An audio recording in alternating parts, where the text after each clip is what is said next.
Hello friends, সবাইকে বং ফিজিক্সে welcome জানাই। আজকে পারমাণবিক নিউক্লিয়াস এই চ্যাপ্টার নিয়ে আলোচনা করা হবে। এই চ্যাপ্টার থেকে যেই ধরনের থিওরি, নিউমেরিক্যালস এক্সামের জন্য অত্যন্ত গুরুত্বপূর্ণ সেগুলো নিয়ে আলোচনা করা হবে। তো চলো শুরু করা যাক। সবাই আমরা হাতে খাতা পেন নিয়ে নিই। চ্যাপ্টারের নাম দেওয়া হয়েছে পারমাণবিক নিউক্লিয়াস। তো চলো দেখো, প্রথমে একটা বিষয় লেখা আছে, এক পারমাণবিক ভর একক। এর মানেটা কি আগে একটু বুঝে নিই। এই টার্মটা তোমরা কেমিস্ট্রিতেও পড়েছো। এক পারমাণবিক ভর একক মানে একটা কার্বন পরমাণু নাও। কোন কার্বন? C12, কারণ কার্বনের আরও আইসোটোপ আছে C13, C14। তো C12 একটা কার্বন পরমাণু নিতে হবে, তার তো কিছু ভর হবে, হ্যাঁ কি না? তার ভরকে কত দিয়ে ভাগ করব? 12 দিয়ে ভাগ করে দেব, তাহলে কিছু একটা ভর পাবো। সেই ভরটাকেই বলা হচ্ছে এক পারমাণবিক ভর একক। বুঝতে পারলাম? একটা C12 কার্বন পরমাণু নাও, সিঙ্গেল একটা পরমাণু, যে ভরটা হবে তাকে 12 দিয়ে ভাগ করো, তাহলে যে ভরটা পাওয়া যাবে তাকে বলা হয় এক পারমাণবিক ভর একক। একে 1U এইভাবে লেখা হয়, সমান এই ভরটা কত হয়? 1.66 × 10⁻⁻27 কেজি। যাই হোক, এটা আমাদের খুব একটা গুরুত্বপূর্ণ বিষয় নয়। এবার যেটা গুরুত্বপূর্ণ বিষয় এই চ্যাপ্টারের জন্য এর পরের অংশটা, সেটা কি দেখো। আমরা আইনস্টাইনের ভর শক্তির তুল্যতা নীতি জানি, E সমান কি mc², হ্যাঁ কি না? যে ভরকে বা পদার্থকে শক্তিতে রূপান্তরিত করা যায় বা শক্তিকে কিসে? পদার্থতে রূপান্তরিত করা যায়। তো তার যেটা রিলেশন সেটা হচ্ছে এটা, যে m ভরের কোনো পদার্থকে যদি শক্তিতে রূপান্তরিত করা হয় তাহলে যে পরিমাণ শক্তি পাওয়া যাবে সেটা হচ্ছে E সমান mc², যেখানে mটা ভর আর সিটা হচ্ছে শূন্য মাধ্যমে আলোর বেগ।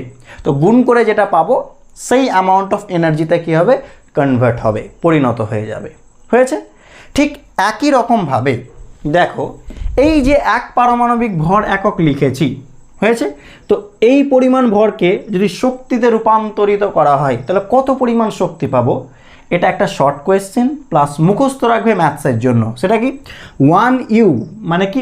এক পারমাণবিক ভর একক, এর তুল্য শক্তি E সমান 931.2 মেগা ইলেকট্রন ভোল্ট। এই ভ্যালুটা আমরা একটু মুখস্থ রাখবো, এটা ম্যাথসেও কাজে লাগবে এবং MCQ শর্ট কোয়েশ্চেন হিসেবেও আসে। আচ্ছা, কি করে এলো চলো জাস্ট একটু বলে দিই।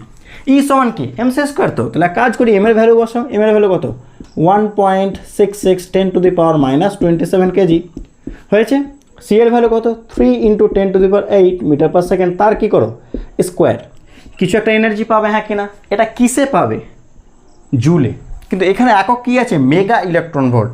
তো জুলকে ইলেকট্রন ভোল্ট করলে আমরা জানি এক ইলেকট্রন ভোল্ট মানে কত জুল? 1.6 10⁻⁻19 জুল। তাহলে এক জুল মানে কত ইলেকট্রন ভোল্ট হবে? 1 কত হয়ে যাবে? 1.6 10⁻⁻19 ইলেকট্রন ভোল্ট। তাহলে আমরা কাজ করব, এই যে জুলে পাবো না, যাই পাবো এখানে দেখে নিও, কিছু একটা পেলাম ওপরেরটা গুণ করে, সে যাই পেলাম তাকে কি করব? 1.6 10⁻⁻19 দিয়ে ভাগ করে দেবো, তাহলে এটা কী হবে? Electron volt. হয়েছে? তারপরে সমান চিহ্ন দেবো। তো যেটা আমরা পাবো 931.2 × 10⁶ ইলেকট্রন ভোল্ট, এটা পাবো। এখানে কোনটা বসবে বুঝতে পারছো? এই ক্যালকুলেশন করে যেটা আসবে। তো এটাকে 10⁶ ইলেকট্রন ভোল্টকে আমরা কি বলতে পারি? Mega electron volt. তাহলে পেয়ে গেলাম 931.2 মেগা ইলেকট্রন ভোল্ট। এইভাবে আসে। ঠিক আছে, দেখিয়ে দিলাম। একই রকমভাবে আরেকটা জিনিস একটু মনে রাখার চেষ্টা করিও, অনেক সময় MCQ আকারে চেয়ে নেয়। সেটা কি? একটি ইলেকট্রনের ভরের তুল্য শক্তি। এর মানে কি? একটা যে ইলেকট্রনের ভর হয় সেই পরিমাণ ভরকে যদি আমরা শক্তিতে রূপান্তরিত করি তাহলে কি অ্যামাউন্ট অফ এনার্জি পাওয়া যাবে, সেটাই হচ্ছে মনে রাখবো 0.511 মেগা ইলেকট্রন ভোল্ট। আচ্ছা, এটা কি করে এলো? Same to same. ইলেকট্রনের ভর কত হয়? 9.1 × 10⁻⁻31 কেজি। এটা হচ্ছে ইলেকট্রনের ভর। সি এর ভ্যালু স্কোয়ার করে দেবা, কত পাবে বলো তো? কিছু একটা পাবে, হ্যাঁ কি না? কিছু একটা পেলে যে এনার্জিটা হলো তাকে কি 1.6 10⁻⁻19 ভাগ করে দাও, তাহলে এটা কি ইলেকট্রন ভোল্ট। তো তুমি যেটা পাবে 0.511 10⁻6 ইলেকট্রন ভোল্ট। একই রকম 10⁶ ইলেকট্রন ভোল্ট মানে মেগা, অর্থাৎ 0.511 মেগা ইলেকট্রন ভোল্ট। তাহলে এখান থেকে আমরা এই দুটো ভ্যালু একটু মুখস্থ রাখবো অবশ্যই, ঠিক আছে? দেখে নাও। এবার আমরা নিউক্লিয়াসের ব্যাসার্ধের ফর্মুলাটা একটু দেখে নিই। আচ্ছা, এটা বোঝার জন্য তোমাকে আগে যেটা বুঝতে হবে সেটা চলো প্রথমে আগে লিখে নিয়েছি। ধরি নিউক্লিয়নের ব্যাসার্ধ r0 স্মল r0 আর নিউক্লিয়াসের ব্যাসার্ধ ক্যাপিটাল R। আচ্ছা বলো তো নিউক্লিয়ন মানেটা কি? নিউক্লিয়ন কাকে বলে?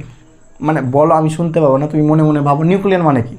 নিউক্লিয়ন মানে হচ্ছে নিউক্লিয়াসের ভেতরে কে কে থাকে বলো? প্রোটন আর নিউট্রন। তো প্রোটন আর নিউট্রন দুটোকেই কি বলা হয়? নিউক্লিয়ন। মানে প্রোটনকেও নিউক্লিয়ন বলা হয়, নিউট্রনকেও নিউক্লিয়ন বলা হয়। বলার কারণ নিউক্লিয়াসের মধ্যে থাকে বলে। পরিষ্কার? আচ্ছা এবার দেখো তো আমরা এখানে প্রোটন আর নিউট্রনের আকারকে একেবারে সেম ধরে নিচ্ছি। তাহলে নিউক্লিয়নের ব্যাসার্ধ r0 এবং নিউক্লিয়াসের ব্যাসার্ধ ক্যাপিটাল R। এবার যে আমরা কনসেপ্টটা এখানে ইউজ করব সেটা একটু মনে করার চেষ্টা করো।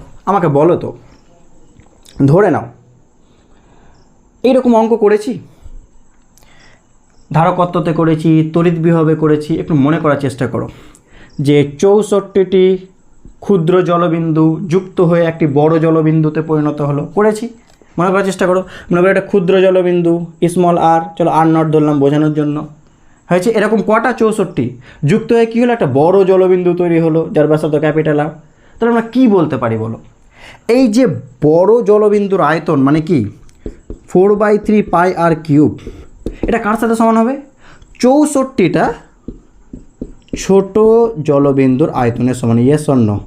অবশ্যই হ্যাঁ কি না? কারণ 64টা যুক্ত হয়েই তো বড়টা তৈরি হয়েছে। মানে বড়টার আয়তন মানে 64টা ছোটটার ছোট জলবিন্দুর আয়তন। পরিষ্কার? সেম কনসেপ্ট ইউজ করব। আচ্ছা বলো তো, এগুলো আঁকার দরকার নেই বোঝানোর জন্য। একটা নিউক্লিয়াসের মধ্যে থাকে কে কে? প্রোটন থাকে আর কে থাকে? নিউট্রন। উদাহরণস্বরূপ ধরে নিলাম যে একটা নিউক্লিয়াসে সাপোজ ধরো 5টা প্রোটন আছে, 6টা নিউট্রন আছে, যা ইচ্ছা তা একটা ধরে নিলাম। সাপোজ ধরো একটা 5টা প্রোটন আর 6টা নিউট্রন আছে, ঠিক আছে? তো এই নিউক্লিয়াসটা কি দিয়ে গঠিত? তাহলে 5টা প্রোটন আর 6টা নিউট্রন দিয়ে গঠিত। তাহলে 5টা প্রোটনের আয়তন প্লাস 6টা নিউট্রনের আয়তন সমান কি হবে বলো? নিউক্লিয়াসের আয়তন। আচ্ছা বলো, প্রোটন আর নিউট্রনের আকার তো সেম ধরে নেওয়া হলো। তাহলে একটা জিনিস বলার চেষ্টা করো আমাকে, তাহলে এখানে কটা প্রোটন নিউট্রন হচ্ছে? টোটাল 11টা। হ্যাঁ কি না? বোঝার চেষ্টা করো, তাই তো? তো আমরা বলতে পারি না যে নিউক্লিয়াসের আয়তন মানে 11টি প্রোটন বা নিউট্রনের আয়তন। হ্যাঁ কি না? কারণ প্রোটন নিউট্রনকে আমরা সেম আকারে ধরছি। পরিষ্কার? এটা বলতে পারি কি পারি না যে নিউক্লিয়াসের আয়তন সমান 11টি প্রোটন বা নিউট্রনের আয়তন। মানে এই অনুযায়ী আমরা এটাকে লিখতে পারি 4/3 পাই ক্যাপিটাল R³। এটা কার আয়তন বলো? নিউক্লিয়াসের আয়তন। সমান কি 11টি প্রোটন বা নিউট্রনের আয়তন, ছোট জলবিন্দুর আয়তন। তো ছোট একটা প্রোটন বা নিউট্রনের আয়তনকে কী লিখতে পারি? 4/3 পাই r0³। কারণ একটা প্রোটন বা নিউট্রনের ব্যাসার্ধ r0। বুঝতে পারলে কি পারলে না? পরিষ্কার? এবার বলো এই 11টাটা কী? এই যে 11 লিখেছে এটা কি? এটা হচ্ছে প্রোটন প্লাস নিউট্রন সংখ্যা। আর প্রোটন প্লাস নিউট্রন সংখ্যাকে কী বলা হয় বলো? আমরা কি বলে বলি? প্রোটন নিউট্রন সংখ্যার যোগফলকে আমরা ভর সংখ্যা বলি। তো এখানে ক্যাপিটাল A লিখে দেবো। বুঝতে পারলাম? অতএব ব্র্যাকেটে এখানে পাশে উল্লেখ করবা A সমান হচ্ছে ভর সংখ্যা। ঠিক আছে? মৌলের ভর সংখ্যা। পরিষ্কার? আচ্ছা তাহলে এখান থেকে কী হলো? 4/3 পাই কেটে গেল। তাহলে r³ সমান কী হবে বলো? A r0³। তাহলে r সমান কী হবে বলো? r0 থেকে গেল আর a টু দি পাওয়ার কত হয়ে যাবে? 1/3। এটা হচ্ছে রাশিমালা। এই রাশিমালা মুখস্থ রাখবো, এখান থেকে অঙ্ক আসে। এই r0 একটা ভ্যালু হয়, পারলে একটু লিখে রেখে দিও। r0 সমান হয় 1.2 10⁻⁻15 মিটার, বা এটা 1.2 10⁻⁻15 ফার্মি বলা হয়, বা ফেমটোমিটার, যা বলবে বলো, এইভাবে লেখা হয়। ঠিক আছে? দেখে নিও। হয়েছে? ওকে, এবার নেক্সটে আসছি। এবার কিসে আসবো বলো তো? এটা দিয়ে আমরা একটা অঙ্ক করব, তারপর আমরা নেক্সট ঘনত্বের বিষয়ে চলে আসছি। এই অঙ্কটা করার চেষ্টা করি। কি বলছে দেখো তো? অ্যালুমিনিয়াম 27 এর নিউক্লিয় ব্যাসার্ধ 3.6 ফার্মি হলে কপার 64 এর নিউক্লিয় ব্যাসার্ধ কত হবে? চলো করা যাক। তাহলে আমরা এখন কী পড়লাম? আর সমান কী পড়লাম বলো তো? r0 a to the power কি 1/3। আর এটা মনে রাখবো কনস্ট্যান্ট। ঠিক আছে? এর ভ্যালু কনস্ট্যান্ট। প্রোটন বা নিউট্রনের যে ব্যাসার্ধ সেটা কনস্ট্যান্ট। তাহলে আর আর এ পরস্পরের কি সমানুপাতিক, a 1/3।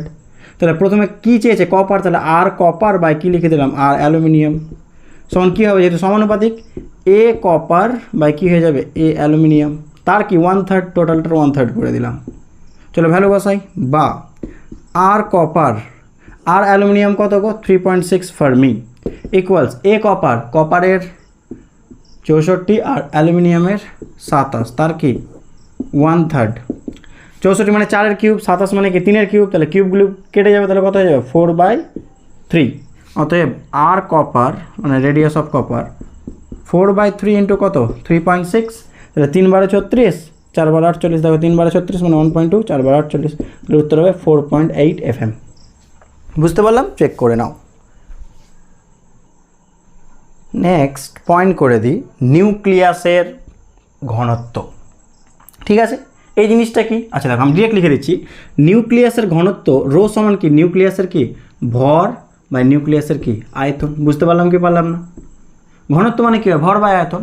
আচ্ছা আয়তন তো আমরা কি জানি 4/3 পাই আর কিউব, হ্যাঁ কি না? এবার আমাকে একটা বিষয় বলো, তোমরা একটু ভাবার চেষ্টা করো।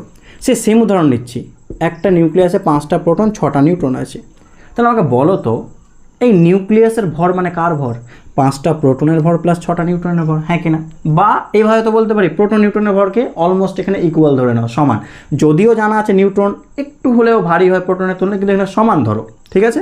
তাহলে আমরা এটা বলতে পারি না যে নিউক্লিয়াসের ভর মানে 11টি প্রোটন বা নিউট্রনের ভর, এসন্ন অবশ্যই। সুতরাং তাহলে 11 ইন্টু কি লিখতে পারি একটি প্রোটন বাকি একটি নিউট্রনের ভর, সেম জিনিস, হ্যাঁ কি না? আচ্ছা তাহলে বলো তো 11টা কি? 11টা হচ্ছে ভর সংখ্যা, হ্যাঁ কি না? টোটাল প্রোটন প্লাস নিউট্রন সংখ্যা। তাহলে এ ইন্টু মানে এতগুলি প্রোটন প্লাস নিউট্রন ইন্টু কী হবে একটা প্রোটন বা নিউট্রনের ভর, সেটাই হচ্ছে 1U, যেটা এক্ষুনি পারমাণবিক ভর একক পড়লাম, হয়েছে? তাহলে এ ইন্টু 1U বাই এটা। আচ্ছা এবার দেখো তো এ ইন্টু 1U রেখে দিলাম, ঠিক আছে? 4/3 থাকলো, পাই রেখে দিলাম। আচ্ছা আর কিউব মানে কি হবে বলো? আর মানে কি হয় বলো তো R nought a to the power 1/3, হ্যাঁ কি না? যেহেতু লিখে দিলাম, তাহলে বলো তো কিউব করলে কি আসবে? এটার কিউব করলে কি আর নটের কিউব আর কত শুধু এ হবে, কারণ a থার্ডের কিউব করলে শুধু এ হয়ে যায়। বুঝতে পারলাম কি পারলাম না?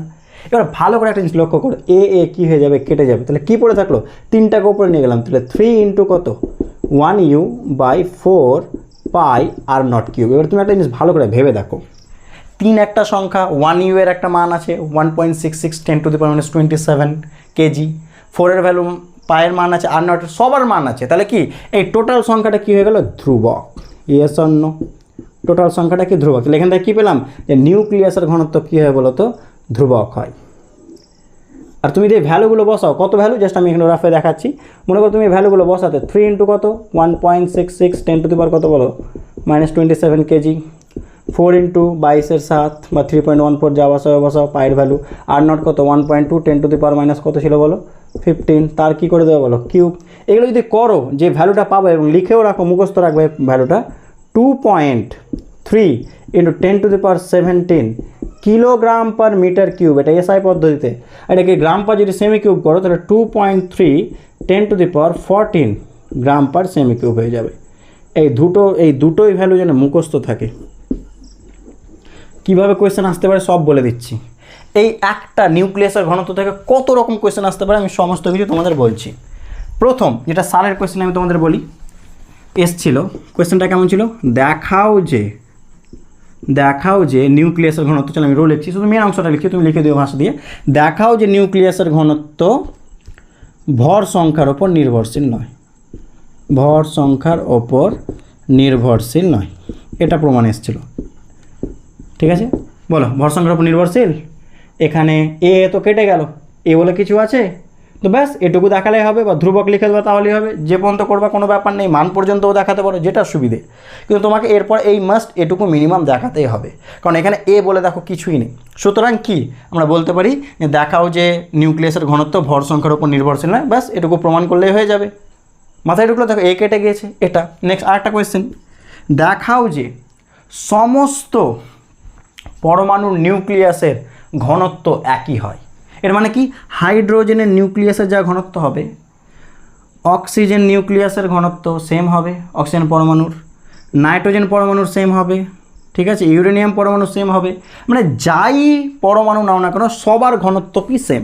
এটা একটা প্রমাণ আসতে পারে কি, তাহলে কি বন্ধ করতে হবে, তো ধ্রুবক দেখিয়ে দেবো, ঠিক আছে, মানে সমস্ত মৌলের পরমাণুর কী হবে বলো তো, নিউক্লিয়াসের ঘনত্ব সেম হয়, এভাবে প্রমাণ আসতে পারে। এটা হচ্ছে ভাষা। আর একটা ভাষা, এবার শর্ট কোয়েশ্চেন বলছি, এগুলো 2 নম্বরের প্রমাণ। দেখো এবার শর্ট কোয়েশ্চেন বলছি, এখান থেকে কী আসতে পারে, এসছেও, আমি সব কিন্তু একসাথে বলে দিচ্ছি, ঠিক আছে, দেখে নিও। নিউক্লিয়াসের ঘনত্ব SI এককে, অপশন 10⁻14, অপশন বি 10⁻15, 10⁻16, 10⁻17, SI এককে বলেছে, তাহলে কী হবে বলো, SI এককে কত, 10⁻17, তাহলে উত্তর হবে 10⁻17, ঠিক আছে। নিউক্লিয়াসের ঘনত্ব কোন ক্রমের হয় SI এককে, 10⁻17, ঠিক আছে। যদি CGS এককে জিজ্ঞেস করতো 10⁻14, মান জিজ্ঞেস করতে পারে নিউক্লিয়াসের ঘনত্ব, এই তো মুখস্থ রাখবে। তাহলে এইভাবে, এগুলো কিন্তু সালের কোয়েশ্চেন, যে কটা বললাম সব সালের কোয়েশ্চেন, বুঝতে পারলাম, একটা থেকে কত কিছু হয়ে যাচ্ছে দেখো। তাহলে SI পদ্ধতিতে 10⁻17 পাওয়ার থাকে, আর CGS-এ 10⁻14। নেক্সট আর একটা কোয়েশ্চেন বলছি, তোমরা এটা বলার চেষ্টা করো, দেখে আমি দিচ্ছি এটা কোয়েশ্চেন। হাইড্রোজেন, ওকে, H11 এবং অক্সিজেন 8-16 পরমাণুর বা নিউক্লিয়াসের, ডিরেক্ট লিখে দিচ্ছি, নিউক্লিয়াসের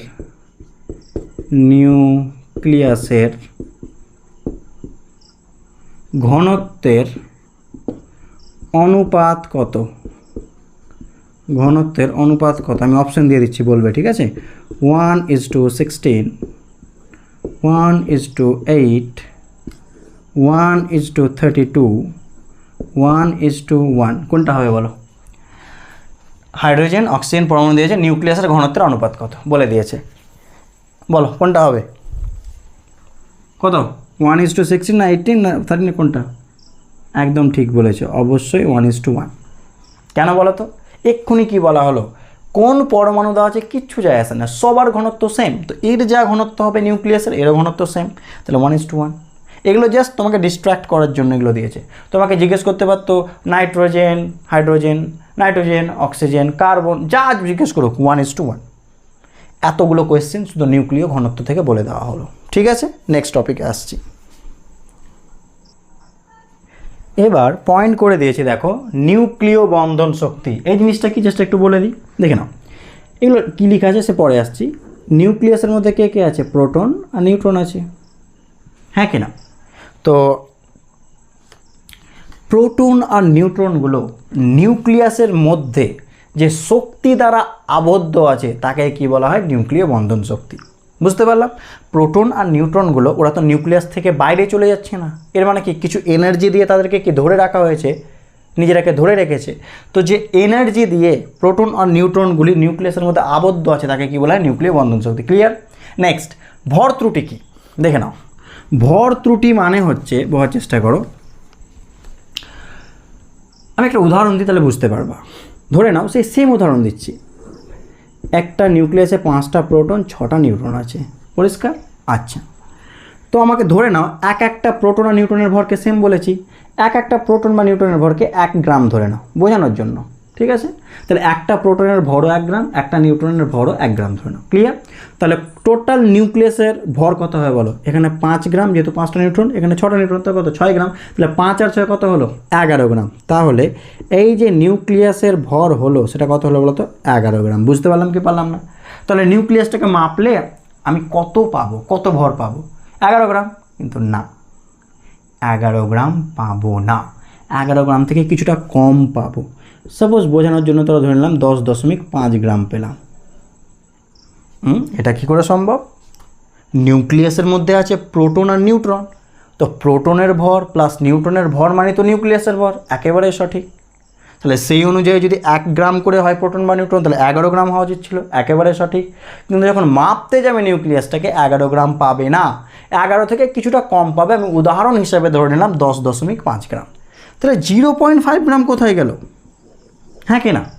এটাই হচ্ছে ভর ত্রুটি। মানে কি, দেখো সংজ্ঞাটা বলছি, কোনো নিউক্লিয়াসের মধ্যে প্রোটন ও নিউট্রনের ভরের সমষ্টি, ঠিক আছে, আর নিউক্লিয়াসের ভর, এদের মধ্যে যে ভরের পার্থক্য, তার মানে কে সবসময় কম হবে, নিউক্লিয়াসের ভরটা কম হবে। তাহলে প্রোটন ও নিউট্রনের ভর মাইনাস কি নিউক্লিয়াসের ভর, সেটাই কি হচ্ছে ভর ত্রুটি। দেখো তাহলে ভর ত্রুটি সমান কি, নিউক্লিয়াসে উপস্থিত প্রোটন ও নিউট্রনের ভর মাইনাস নিউক্লিয়াসের ভর, প্রোটন নিউট্রনের ভর মাইনাস। পরিষ্কার, ভর ত্রুটিকে ডেল্টা এম দিয়ে লেখা হয়েছিল, ডেল্টা এম লিখে দিলাম সমান। এবার শোনো, এটা কার কার ভর, প্রোটন প্লাস নিউট্রনের ভর। তো আমি কি লিখতে পারি, প্রোটনের ভর প্লাস নিউট্রনের ভর। আমি এটাকে দুইভাবে লিখতে পারতাম, প্রোটনের ভর প্লাস নিউট্রনের ভর, হ্যাঁ কি না? তো ওটাই আমরা লিখছি। বলো তো প্রোটনের ভরকে কি ধরলাম, এমপি ধরলাম, এক একটা প্রোটনের ভরকে কি ধরলাম, এমপি, মাস অফ প্রোটন, একটি প্রোটনের ভর। এবার কতগুলি প্রোটন আছে, যেমন এখানে 5টা আছে, তাহলে আমার কত লেখা উচিত ছিল বলে, এখানে 5 এমপি লেখা উচিত ছিল, হ্যাঁ কি না? কিন্তু এই 5টা কি প্রোটন সংখ্যা, আর প্রোটন সংখ্যাকে কী বলা হয়, পারমাণবিক সংখ্যা বা পরমাণু ক্রমাঙ্ক, এটাকে জেড, তাহলে জেড এমপি। বুঝতে পারলাম কি পারলাম না? তাহলে প্রোটনের ভরের গল্প শেষ। প্লাস নিউট্রনের ভর, হ্যাঁ কি না? তো নিউট্রনের ভর কত, এম এন। এখানে কটা ছিল বলো, নিউট্রন 6টা, তাহলে এখানে 6 লেখা উচিত ছিল। আচ্ছা 6 মানে কি একটু ভাবো, 11 মাইনাস 5 মানে তো 6। 11টা কি টোটাল সংখ্যা প্রোটন নিউট্রন, এটা তো ভর সংখ্যা। আর 5টা কি বলো, পারমাণবিক সংখ্যা, মানে এটাই তো জেড। তাহলে কি 11 মাইনাস 5 মানেই তো 6, তাহলে এ মাইনাস জেড মানে তো নিউট্রন সংখ্যা, তাহলে এ মাইনাস জেড এম এন, একটি নিউট্রনের ভর হচ্ছে, মাইনাস কি নিউক্লিয়াসের ভর, ক্যাপিটাল এম, নিউক্লিয়াসের ভর এম এন, একটি নিউট্রনের ভর, মাস অফ নিউট্রন। ক্লিয়ার? দেখে নাও, তো এইভাবে আমরা লিখতে পারি। পরিষ্কার? তাহলে ভর ত্রুটির কনসেপ্ট ক্লিয়ার হলো। ভর ত্রুটি মানে কি, আরও একবার রিপিট করি, প্রোটনের ভর প্লাস নিউট্রনের ভর মাইনাস নিউক্লিয়াসের ভর, গল্প শেষ। এটাই ভর ত্রুটি। একটা শর্ট কোয়েশ্চেন আছে, লিখে রাখো। ভর ত্রুটি, আমি কোয়েশ্চেনটা উত্তর একসাথে লিখে দিচ্ছি। ভর ত্রুটি ও নিউক্লিয় বন্ধন শক্তির মধ্যে সম্পর্ক কী, কোয়েশ্চেনটা আছে, লিখো। নিউক্লিয় বন্ধন শক্তির মধ্যে, নিউক্লিয় বন্ধন শক্তির মধ্যে সম্পর্ক কী, মধ্যে সম্পর্ক কি, চলো বোঝা যাক। আচ্ছা বলো তো, তোমরা এবার বলবে স্যার আপনি তো বললেন টোটাল ভর হচ্ছে 11 গ্রাম, কিন্তু মাপ তো পাচ্ছি 10.5 গ্রাম, তাহলে 0.5 গ্রাম কোথায় গেল? এটা তো ভর ত্রুটি, হ্যাঁ কি না? এই তো মাইনাস করে যেটা পাচ্ছি 0.5, এটাই ভর ত্রুটি। তো এটা গেল কোথায়? আচ্ছা শোনো, এক্ষুনি আমরা কি বললাম, ভর শক্তির তুলনা নীতি, মানে কি ভরকে কিসে পরিণত করা যায়, শক্তিতে। তো এই যে নিউক্লিয় বন্ধন শক্তিটা আছে, প্রোটন আর নিউট্রনকে আবদ্ধ রেখেছে, এই শক্তির উৎস কি, কোথা থেকে আসছে? এই যে পরিমাণ ভর কমেছে, এটাই এমসি স্কোয়ার সূত্রানুসারে, কি সমান এমসি স্কোয়ার সূত্রানুসারে কিসে পরিণত হয়েছে, শক্তিতে। সুতরাং শক্তির উৎসটা কি, যে পরিমাণ ভর ত্রুটি ঘটেছে, যে পরিমাণ ভরের হ্রাস ঘটেছে। সুতরাং বন্ধন শক্তি আর ভর ত্রুটির মধ্যে কি সম্পর্ক হবে, বন্ধন শক্তি ই সমান ডেল্টা এম, মানে ভর ত্রুটি ইন্টু সি স্কোয়ার। তো অবশ্যই পাশে উল্লেখ করে দেবা, ডেল্টা এম হচ্ছে ভর ত্রুটি আর সি হচ্ছে শূন্য মাধ্যমে আলোর বেগ। আশা করছি এবার পরিষ্কার হলো জিনিসটা, ভর ত্রুটি আর সি হচ্ছে শূন্য মাধ্যমে আলোর বেগ। দেখো পরিষ্কার হলো কিনা, কি বলতে চাইলাম, ঠিক আছে তো? পরিষ্কার, যে পরিমাণ ভর কমছে সেটাই বন্ধন শক্তিতে পরিণত হয়ে যাচ্ছে। পরিষ্কার? আচ্ছা এবার দেখো আরেকটা শর্ট কোয়েশ্চেন জিজ্ঞেস করি। ভর ত্রুটি এটা ঋণাত্মক হতে পারে কি বলো তো? ভর ত্রুটি কোয়েশ্চেনগুলো লিখে নিই অবশ্যই। ঋণাত্মক হতে পারে কি নেগেটিভ? ঋণাত্মক, নেগেটিভ, ঠিক আছে। হতে পারে কি বলো তো দেখি, হতে পারে কি বলো? নেগেটিভ হবে ভর ত্রুটি, ইয়েস অর নো? ভাবো। অবশ্যই নো, না হবে উত্তর, আনসার না লিখে দেবে। কেন বলো তো? কারণ প্রোটন আর নিউট্রনের ভর সবসময় বেশি হবে। দেখো না, তো 11 গ্রাম সব থেকে বেশি হবে নিউক্লিয়াসের তুলনায়, তো ভর ত্রুটি অলওয়েজ কী হয়, প্লাস। তাহলে মনে রাখবে ভর ত্রুটি ঋণাত্মক হতে পারে কি না, সবসময় ধনাত্মক হয়। ওকে, এবার বন্ধন শক্তির অঙ্কে আসছি। দেখো অঙ্ক করার জন্য এই লাইনটা অবশ্যই মনে রাখবা, আর বাকি আমি বলে দিচ্ছি। এই দুটো অঙ্ক একটু দেখা যাক, বন্ধন শক্তি সম্পর্কিত। কি বলছে? একটি প্রোটনের ভর 1.00816 ইউ, মোবাইল নাম্বার হয়ে গেল, ও একটি নিউট্রনের ভর 1.00902 ইউ। ডিউটেরিয়ামের নিউক্লিয়াসের ভর 2.01479 ইউ। নিউক্লিয়াসের বন্ধন শক্তি কত? মনে রাখবা, যদি বন্ধন শক্তি দিয়ে অঙ্ক দেয়, দুটো লাইনে অঙ্ক হবে, মনে রাখবা। প্রথম লাইনটা কি, ভর ত্রুটি, আর পরের লাইনটা হচ্ছে বন্ধন শক্তি। ব্যাস এই দুটো লাইন করলে অঙ্ক হয়ে যাবে।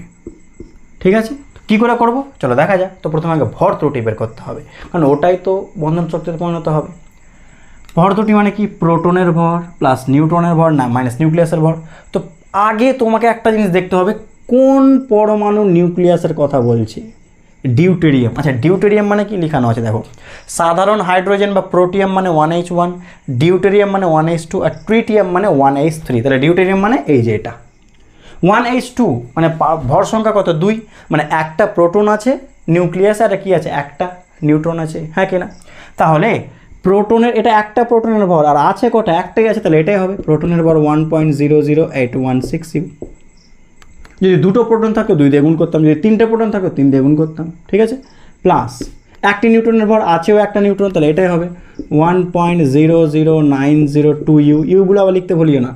মাইনাস নিউক্লিয়াসের ভর কত, 2.01479 ইউ।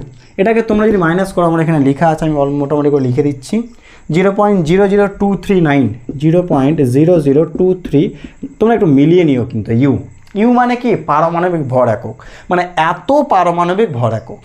এবার দেখো ডিরেক্ট কত আসবে, অতএব নিউক্লিয়াসের বন্ধন শক্তি, তোমরা ভাষাটা লিখবে, অতএব নিউক্লিয়াসের বন্ধন শক্তি, ফর্মুলা কি, ওই del times on m c square সব লেখার দরকার নেই, ই সমান ডেল টাইমস সি স্কয়ার। দেখো আরও শর্টে বলছি, একটু মনে করো, তোমাদের এই চ্যাপ্টার শুরুই করেছিলাম এক পারমাণবিক ভর একক দিয়ে। তো এক পারমাণবিক ভর এককের শক্তি মানে কত শক্তি, 931.2 মেগা ইলেকট্রন ভোল্ট, হ্যাঁ কি না?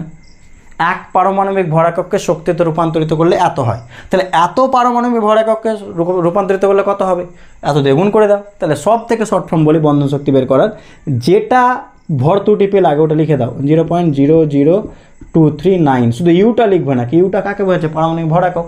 আর এক পারমাণবিক ভর একক কত শক্তিতে চলে যায়, এত, তাহলে ইন্টু কত, 931.2, এটাকে গুণ করে যেটা পাবে সেটাই অ্যান্সার, বুঝতে পারলাম?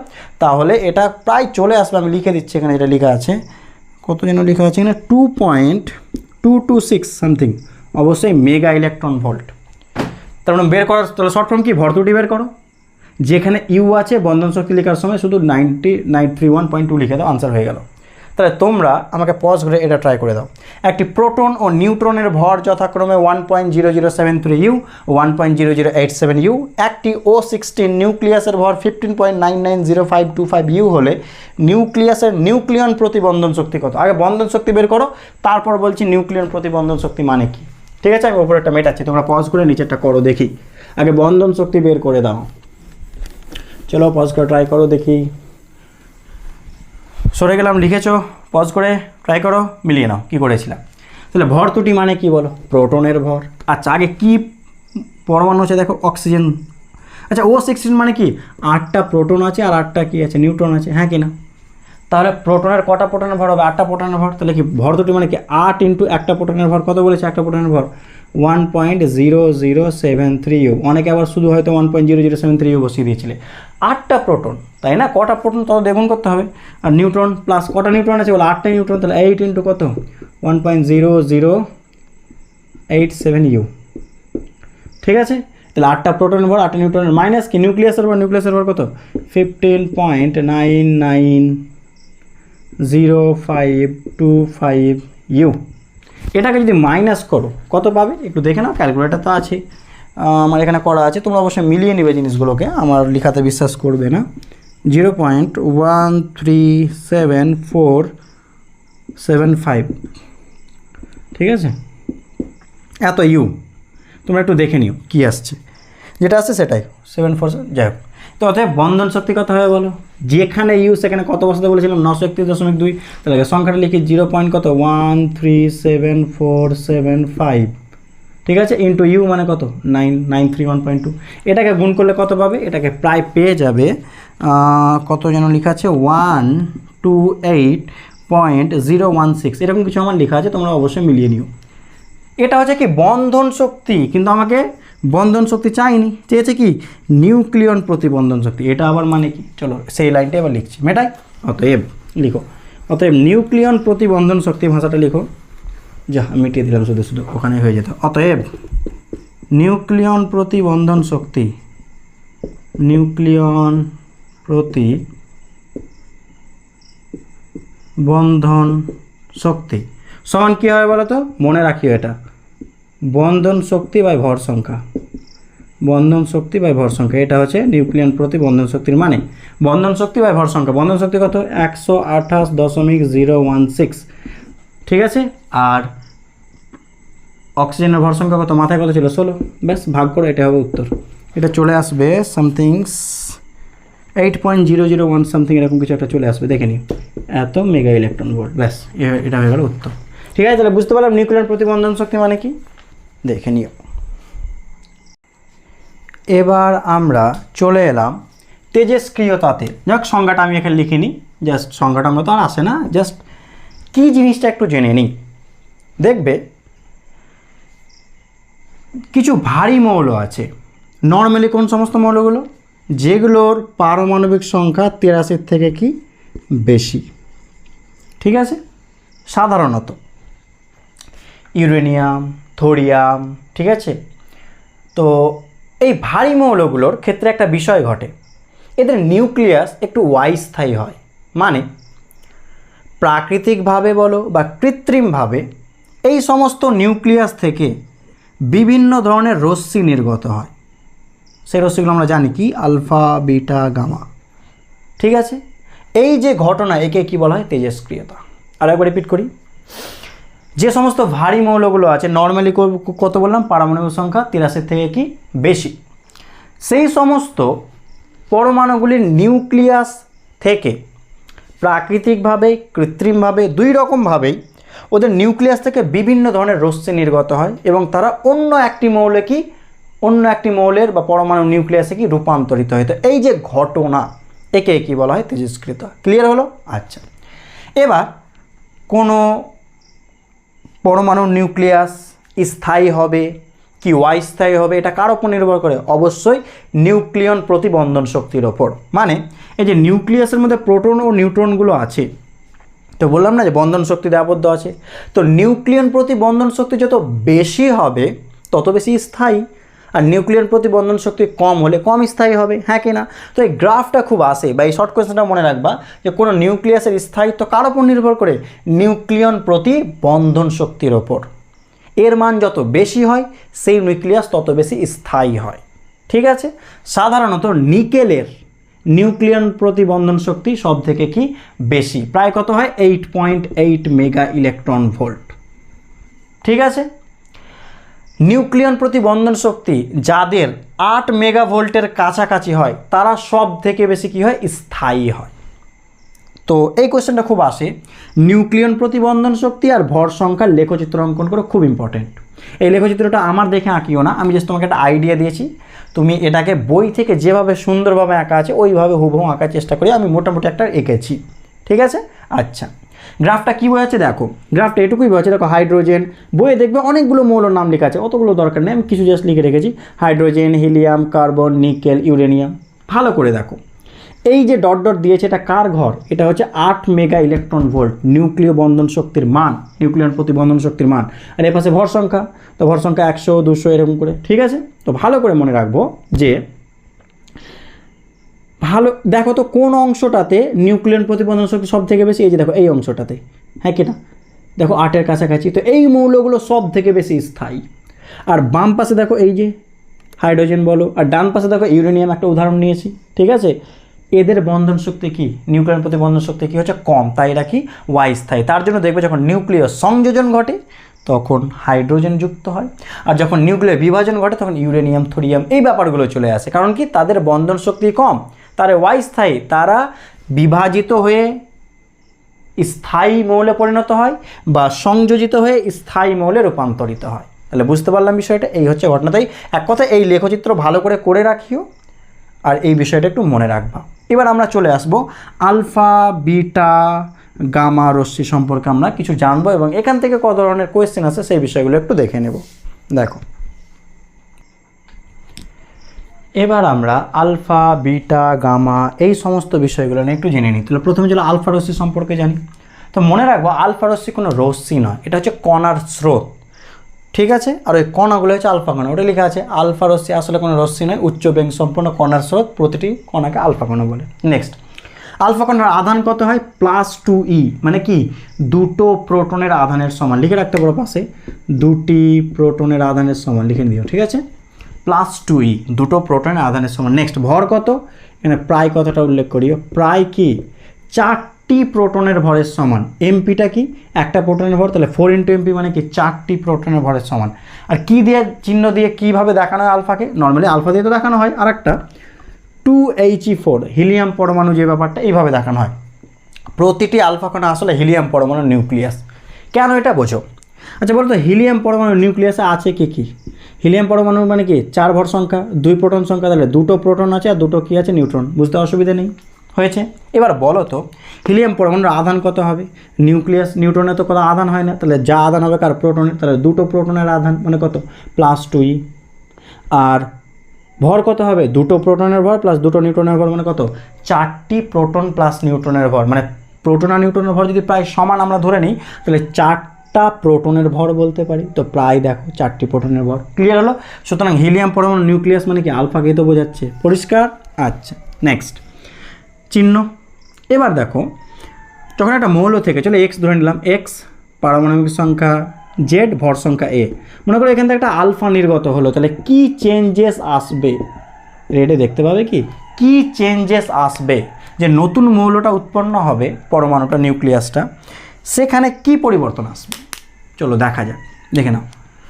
সিম্পল যোগ জানি, এটাকে সমান হিসাবে ভাবো, হয়েছে। মানে একটু আমি বলি, ধরে নাও সমানের বাম পাশে 10 আছে, তার মধ্যে আমি 2 লিখে দিয়েছি, তাহলে এখানে কত লিখবো বলো, কত লিখবো, অবশ্যই 8 লিখবো। কী করে পেলাম, এই 10 থেকে 2 বাদ দিলাম, হ্যাঁ কি না, একই রকম। দেখো এটা জেড ছিল 10, তার মধ্যে 2 লিখে দিয়েছি, তাহলে নিচে কত লিখবো বলো, 10 - 2 জেড - 2, তাহলে এখানে লিখবো জেড - 2। চলো এটাকে ওয়াই ধরে নিলাম, যেহেতু পারমাণবিক সংখ্যা চেঞ্জ হচ্ছে মৌল চেঞ্জ হয়ে যাবে, ঠিক আছে, নিউক্লিয়াস চেঞ্জ হয়ে যাবে।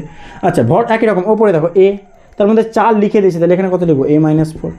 এটাকে সমান চিহ্ন ভাববা, যে বাম পাশে টোটাল ভর সংখ্যা জেড, ডান পাশে টোটাল ভর সংখ্যা, দেখো জেড - 2 + 2 মানে কত জেড, a - 4 + 4 মানে কত এ, বাম পাশে, বুঝতে পারলাম। এটুকু মনে রাখবো।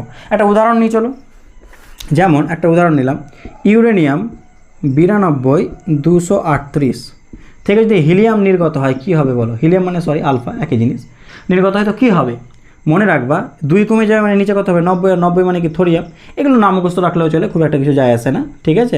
থোরিয়াম, তাহলে মাথা থেকে কত 4 কমবে, তাহলে 238 - 4 মানে কত 234, বুঝতে পারলাম কি পারলাম না। এর মানে কি যখন আলফা নির্গত হয় তখন পারমাণবিক সংখ্যা 2 কমে আর ভর সংখ্যা 4 কমে, ঠিক আছে। অঙ্কে আমরা আসছি, আগে একটু প্রাথমিকভাবে এটা দেখে নাও, হয়েছে। এবার নেক্সট আমরা বিটা রশ্মি চলে আসছি, ঠিক আছে। চলো আমি এখানে পয়েন্ট করে দিচ্ছি, শুধু চেঞ্জ করছি, দেখো বিটা রশ্মি কী করবা, বিটা রশ্মি হলো সেম টু সেম, কোনো কণা রশ্মি না উচ্চ বেগ সম্পন্ন কণা স্রোত, একে কী বলা হয় বিটা কণা, হয়ে গেল। আধান বিটা মানে মনে রাখবে ইলেকট্রন, বিটা মানে কি ইলেকট্রন, তাহলে ইলেকট্রন আধান কি হয় -e, ঠিক আছে। তাই লিখে দিয়ে একটি ইলেকট্রনের আধানের সমান, একটি ইলেকট্রনের আধানের সমান। আচ্ছা তাহলে ভরও কী হবে, এক্ষুনি তো বললাম যে ইলেকট্রন, তাহলে মাস অফ ইলেকট্রন, তাহলে একটি ইলেকট্রনের ভর, মনে রাখবা একটি ইলেকট্রনের ভর, বিটা মানে ইলেকট্রন ভাববা, তাহলেই হলো একটি ইলেকট্রনের ভর। চিহ্ন বিটাকে অনেক রকমভাবে লেখা হয়, কি কি দেখো। আচ্ছা ওখানে লেখা হচ্ছিল প্রতিটি বিটা কণা আসলে একটি ইলেকট্রন, এটা লিখে দেবো, ঠিক আছে। আসছে চলে আসছি। তো বিটাকে দেখো অনেক রকম করে লেখা হয়, সিম্পলি আমরা তো বিটা লিখি, হ্যাঁ কি না, -1 beta 0, -1 E0, E minus beta minus, এত রকমভাবে লেখা হয় বিটাকে, ঠিক আছে। তো লিখবা প্রতিটি বিটা কণা আসলে একটি ইলেকট্রন, প্রতিটি বিটা কণা আসলে একটি ইলেকট্রন, ঠিক আছে। এটা লিখে দিও নিজের মতো করে ভাষা দিয়ে, প্রতিটি বিটা কণা আসলে একটি ইলেকট্রন, হয়েছে। তাহলে চেঞ্জটা দেখে নিই, তাহলে কী চেঞ্জ হতে পারে, চলো এটা মেটালাম জেড, চলো তো -1 E0 বা মাইনাস বিটা 0 যা লিখবা লিখো, ভালো করে বলো। এবার এখানে যে ওয়াইটা পাবো কী পাবো বলো দেখি, লাগাও বুদ্ধি, কী পেতে পারি। রেড কালার বোঝা যাচ্ছে কি, আমি একবার চেক করে নিই, খুব বাজে রকমভাবে বোঝা যাচ্ছে গো, আমি ব্ল্যাক ইউজ করছি, ঠিক আছে। দেখে নাও রেড গ্যাস পাশেই রাখি, দেখো কি কত লেখা উচিত ভাবো তো, উদাহরণ দিচ্ছি, এটা মনে করো 10, তার মধ্যে -1 লিখে দিয়েছি, তাহলে এখানে কত লিখবো? অবশ্যই 11 লিখবো। কী করে পেলাম? 10 + 1। একই রকম এখানে জেড -1 লিখেছি, এখানে লিখবো জেড + 1। ওপরে কত লিখবো? এ, এখানে 0, তাহলে কিছুই নেই, তাহলে এই হবে। এর মানে কি? যখন বিটা নির্গত হয় কেবলমাত্র কি চেঞ্জ হয়? পারমাণবিক সংখ্যা বৃদ্ধি পায়, ভর সংখ্যার কোনো পরিবর্তন হয় না। যেমন চলো একটা উদাহরণ নিচ্ছি, একটা উদাহরণ, সেই উদাহরণ অনেক আছে, চলো যে কোনো একটা নিয়ে নিচ্ছি। উদাহরণটা আমি একটা নিলাম 6C16, চলো এটাই নিই। বলো তো এটা কী হবে, তোমরা ট্রাই করো। 6C14 একটা বিটা নির্গত হয়েছে, বলো এখানে কি হবে? শূন্য স্থান পূরণ করো, দেখি দাও, লাগাও বুদ্ধি, কী হবে? হয়েছে? চলো মিলাও। 1 কী পাবে? বৃদ্ধি পাবে। তাহলে 6 ছিল, তাহলে 1 বৃদ্ধি পেলে কত হবে? 6 + 1 কত? 7। আর 7 মানে কি? 7 পারমাণবিক সংখ্যা কার? নাইট্রোজেনের, তাহলে N। আর মাথায় কত হবে? 0, ওটাই তো হবে 14। ব্যাস, উত্তর হয়ে গেল। বুঝতে পারলে কি পারলে না? ঠিক আছে, আচ্ছা দেখে নাও। এবার আরেকটা জিনিস করবো এখানে, হয়েছে এটা। আরেকটা কণা সম্পর্কে পড়ে নিই, পজিট্রন।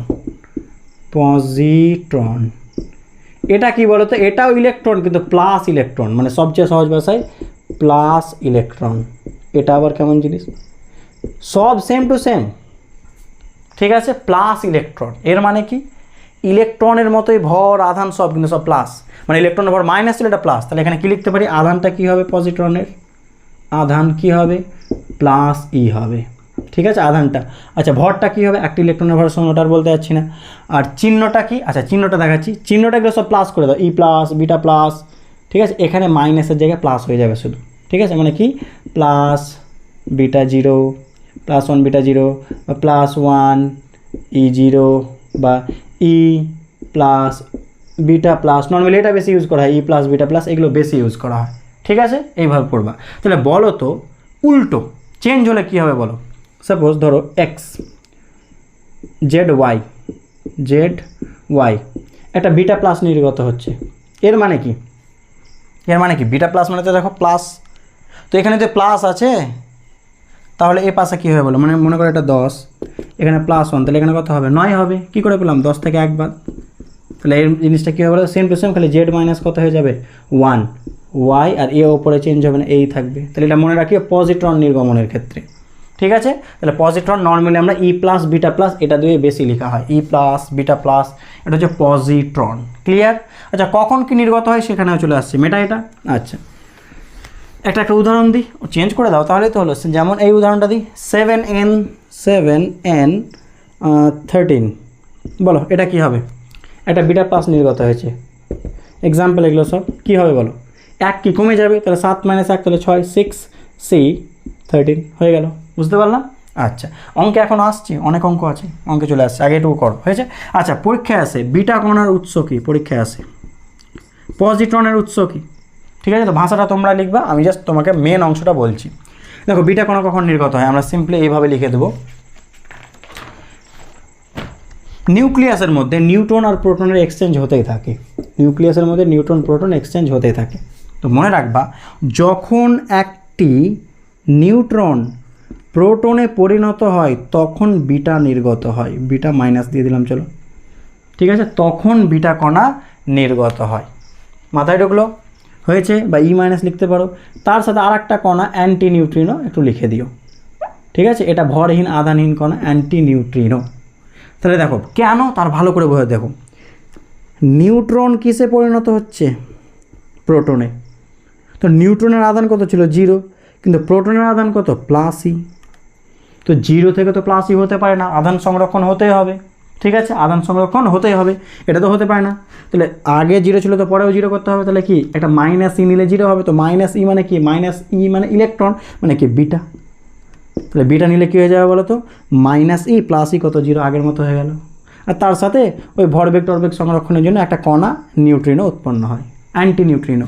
তাহলে তোমরা ভাষাটা কী লিখবো আমি বলে দিচ্ছি, দেখো একদম তাড়াহুড়ো কিছু না, আমি যেটা বলছি এটা ভাষা দিয়ে একটু লিখে নাও, অ্যান্টি নিউট্রিনো। পরীক্ষায় আসে বিটা নিঃসরণের সমীকরণটি লিখো, এটা লিখে দেবো তাহলেই হবে। বিটা নিঃসরণের সমীকরণ এটা লিখলেই হবে, দেখে নাও। ভাষাটা কী করে লিখবা? যদি বলে যে বিটা কণা কীভাবে উৎপন্ন হয়, একটি নিউট্রন, এবার নিউক্লিয়াসের মধ্যে একটি নিউট্রন যখন প্রোটনে পরিণত হয় তখন নিউক্লিয়াস থেকে বিটা কণা নির্গত হয়, হয়ে গেল। যদি বলে পজিট্রনের উৎস কি, উল্টো করে দাও।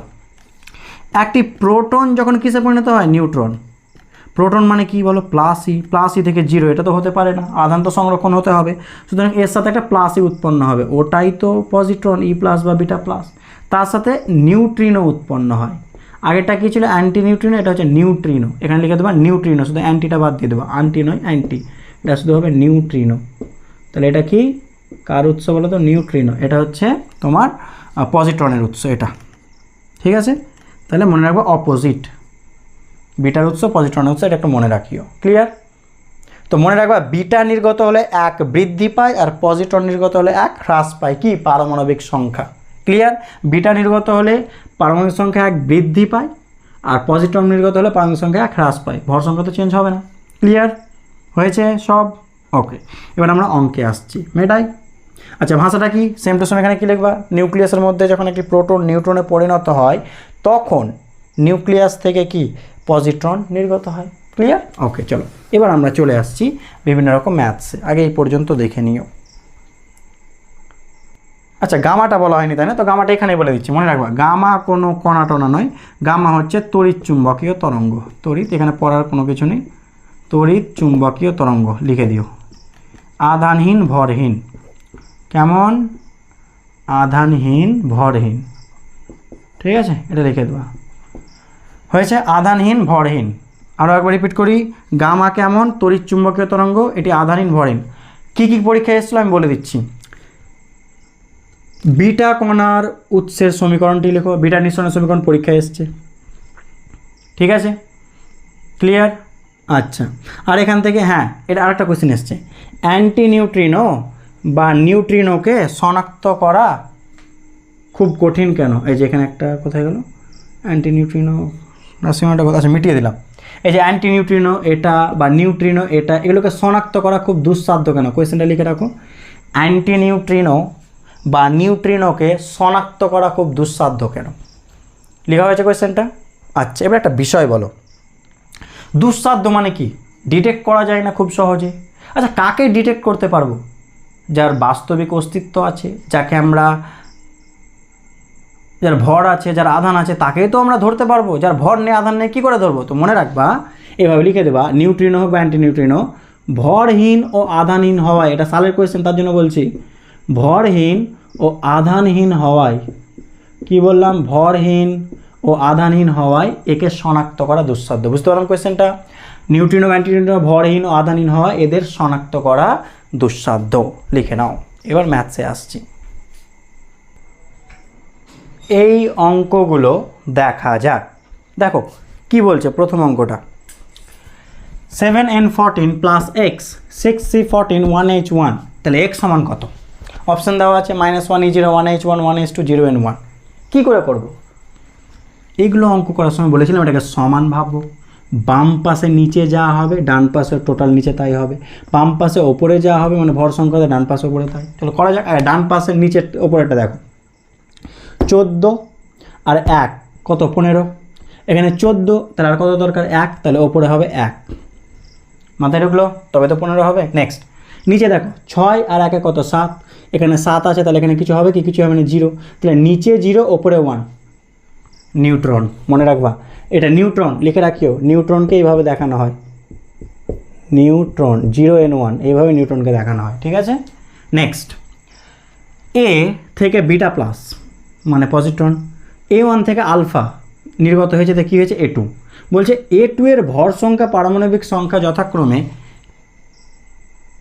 উল্টো রেখেছি বোধহয়, ভর সংখ্যা পারমাণবিক সংখ্যা উল্টো, এটা হবে 176 ভর সংখ্যা আর পারমাণবিক সংখ্যা হবে কত জানাবো, ধরো অঙ্কটা একবার চেক করে নিই, ভর সংখ্যা 71 আর 176, এটা হয়ে যাবে 176 ভর সংখ্যা আর পারমাণবিক সংখ্যা হয়ে যাবে 71, হয়েছে। বলছে A1 এর ভর সংখ্যা পরমাণু ক্রমাঙ্ক নির্ণয় করো, কোনগুলি আইসোবার। চলো করা যাক, কি দেওয়া আছে লিখি, A2 এর কী দেওয়া আছে, পারমাণবিক সংখ্যা আর ভর সংখ্যা, ভর সংখ্যা কত 176, তাহলে ওপরে লিখে দিলাম 176, নিচে কত 71, ক্লিয়ার। আচ্ছা তুমি একটা জিনিস ভাবো, আলফা যখন নির্গত হয় নিচে কত কমে মনে আছে? 2 কমে, আর ওপরে কত কমে? 4 কমে। তাহলে অপোজিটে যাও, তাহলে এখানে কি ছিল? 4 বেশি ছিল, তাহলে কত হবে? 180 ছিল। আর এখানে কি ছিল? 2 বেশি ছিল, তাহলে কত হবে? 73। বুঝতে পারলে কি পারলে না? আরেকবার রিপিট করি, আলফা নির্গত হলে কত কমে? নিচে 2, তাহলে অবশ্যই এখানে 2 বেশি ছিল, 73। আলফা নির্গত হলে ভর সংখ্যা কত কমে? 4, তাহলে অবশ্যই এখানে 4 কী ছিল? বেশি ছিল, তাহলে 180। এবার চলো বিটা প্লাস। বলো তো বিটা প্লাসে বিটা হোক, বিটা প্লাস হোক, মানে বিটা মাইনাস হোক, বিটা প্লাস হোক, ভর সংখ্যার কোনো চেঞ্জ হয় না, তাহলে ওপরে তো কোনো চেঞ্জ হবে না, 180 থাকবে।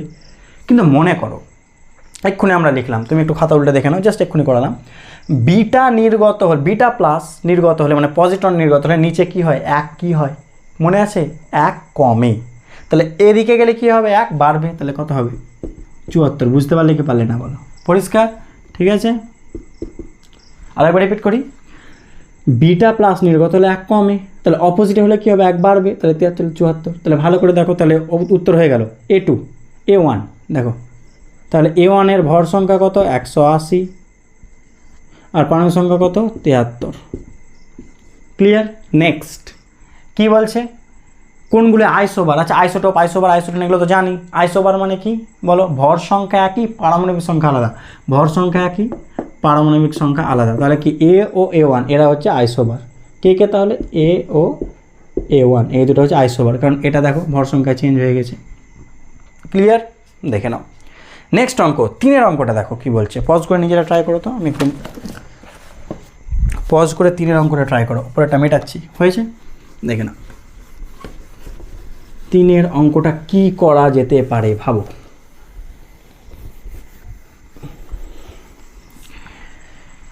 একটি উচ্চ শক্তি সম্পন্ন নিউট্রন শোষণ করার পর একটি C612 নিউক্লিয়াস একটি বিটা কণা নিঃসরণ করে। দুহিতা নিউক্লিয়াস, দুহিতা মানে কি? যেটা উৎপন্ন হবে।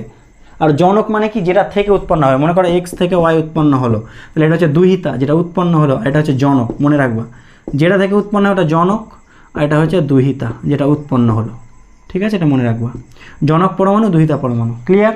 আচ্ছা, তো কোয়েশ্চেনটা কী বলেছে ভালো করে দেখো। বলছে কে C612 কী করেছে? একটা নিউট্রন শোষণ করেছে, তাহলে +0 N1। ঠিক আছে, ধাক্কা লাগলো, ধাক্কা লেগে কী নির্গত হয়েছে? একটা বিটা কণা নির্গত হলো, তাহলে বিটা কণা নির্গত করে দিই, তাহলে -1 বিটা 0। তাহলে এটা যে উৎপন্ন হবে এটা কি উৎপন্ন হবে? এটা হচ্ছে কোয়েশ্চেন। তো চলো করা যাক, সিম্পল যোগ বিয়োগ। আচ্ছা বলো 6 0, তাহলে কত হলো বলো? 6। ডান পাশেও তাহলে 6 হতে হবে, তাহলে -1 আছে, তাহলে এখানে কত হতে হবে? 7। তবেই তো 7 আর -1 কত হবে বলো? 6 হবে। পরিষ্কার? তাহলে এখানে অবশ্যই 7 মানে নাইট্রোজেন হবে। ক্লিয়ার? বুঝতে পারলাম? 6 0 6, তাহলে -1, তাহলে অবশ্যই এটা 7 হবে, তাহলে 7 আর 1 -1 কত? 6। নেক্সট 12 1 কত? 13, আর এখানে কত আছে? 0, তাহলে এটা কত হবে? 13, তাহলে 7 N 13 অপশন সি। বুঝতে পারলাম? শুধু যোগ বিয়োগ। নেক্সট নিচের অঙ্কটা দেখো, মেটাচ্ছি। 4 অঙ্কটা ট্রাই করো তো, পজ করে নিজেরা। কি বলছি মিটা এটা বলো 4 অঙ্কটা।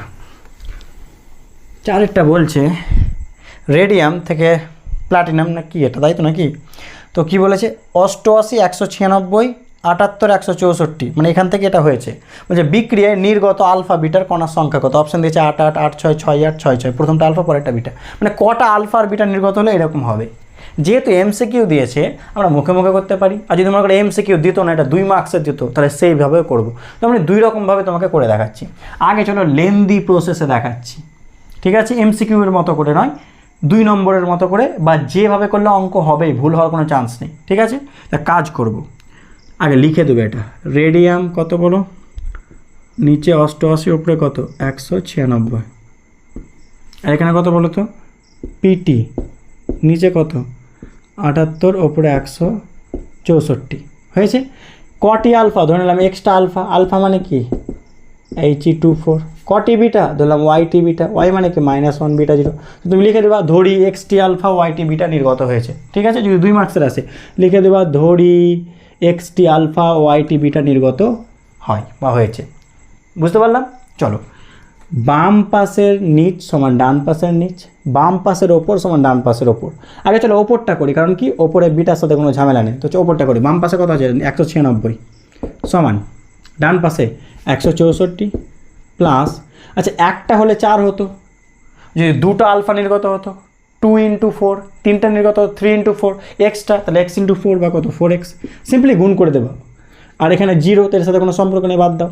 তাহলে এখান থেকে চলো বের করি, তাহলে 4x সমান কত, 196 থেকে 164 বাদ কত হচ্ছে, কথা কত 26 6 32, তাহলে x সমান কত 32 বাই কত 4, মানে 4 8 32, তাহলে xটি আলফা মানে কি 8টি আলফা হয়ে গেল। নেক্সট বিটা, নিজেরটা সমান করো, বাম পাশে কত বলো 88, ডান পাশে কত বলো 78, প্লাস কত 2x 2 দিয়ে গুণ করো, এটা কত প্লাস মাইনাসে মাইনাস ওয়াই, ঠিক আছে বুঝতে পারলাম। একটার জন্য মাইনাস ওয়াই, দুটোর জন্য কত হবে 2 ইন্টু মাইনাস ওয়াই, তিনটার জন্য কত হবে 3 ইন্টু মাইনাস ওয়াই, তাহলে ওয়াইটার জন্য কি y into minus 1 minus y. 88 থেকে 78 বাদ দাও, কত হবে 10, আর 2 ইন্টু এক্স, এক্স মানে কত পেয়েছি 8 মাইনাস ওয়াই, ওয়াইটাকে পাশে নিয়ে এসো, তাহলে 8 দুগুণা 16 মাইনাস 10, তাহলে কত 6, তাহলে ভালো করে দেখো 6 আর 8, তাহলে 8 আর 6 উত্তর হবে আলফা 8 বিটা 6। এটা হলো যদি 2 মার্কসের আসে এইভাবে আমরা করে দেখিয়ে দেবো, ঠিক আছে। যদি এমসিকিউ আসে এত না করলেও মুখে মুখেও করা যেতে পারে, যদি তোমাদের যেটা ভালো লাগে সেটা করবে, আমি মুখে মুখেটাও বলে দিচ্ছি, এটা এত বেশি ক্যালকুলেশন করার প্রয়োজন নেই, মেটাই। আচ্ছা বলো, দেখো বোঝার চেষ্টা করো, এবার শর্টে বলছি। বিটার সাথে ভর সংখ্যার কোনো সম্পর্ক নেই, এর মানে কি, যদি বিটা যখন নির্গত হয় তখন ভর সংখ্যার কোনো চেঞ্জ হয় না, তাহলে ভর সংখ্যা কার জন্য চেঞ্জ হয়, আলফা। তাহলে চলো ভর সংখ্যাতে আগে যায়, তো ভর সংখ্যা এখানে 196 আর এখানে কত 164, তাহলে ভর সংখ্যা কত কমেছে বলো, 196 থেকে আগে 164 বাদ দিই, কত 32, ক্লিয়ার। আচ্ছা একটা আলফা নির্গত হলে কত কমে 4, দুটো নির্গত হলে কত কম হবে 8, তিনটা নির্গত হলে কত কমে, হ্যাঁ কি না। তাহলে 32টা মানে কটা আলফা নির্গত হয়েছে, 4 দিয়ে ভাগ করে দাও, তাহলে 4 8 32, তাহলে 8টা আলফা হয়ে গেল, পরিষ্কার মুখে মুখে হয়ে গেল। এবার শোনো, 88 থেকে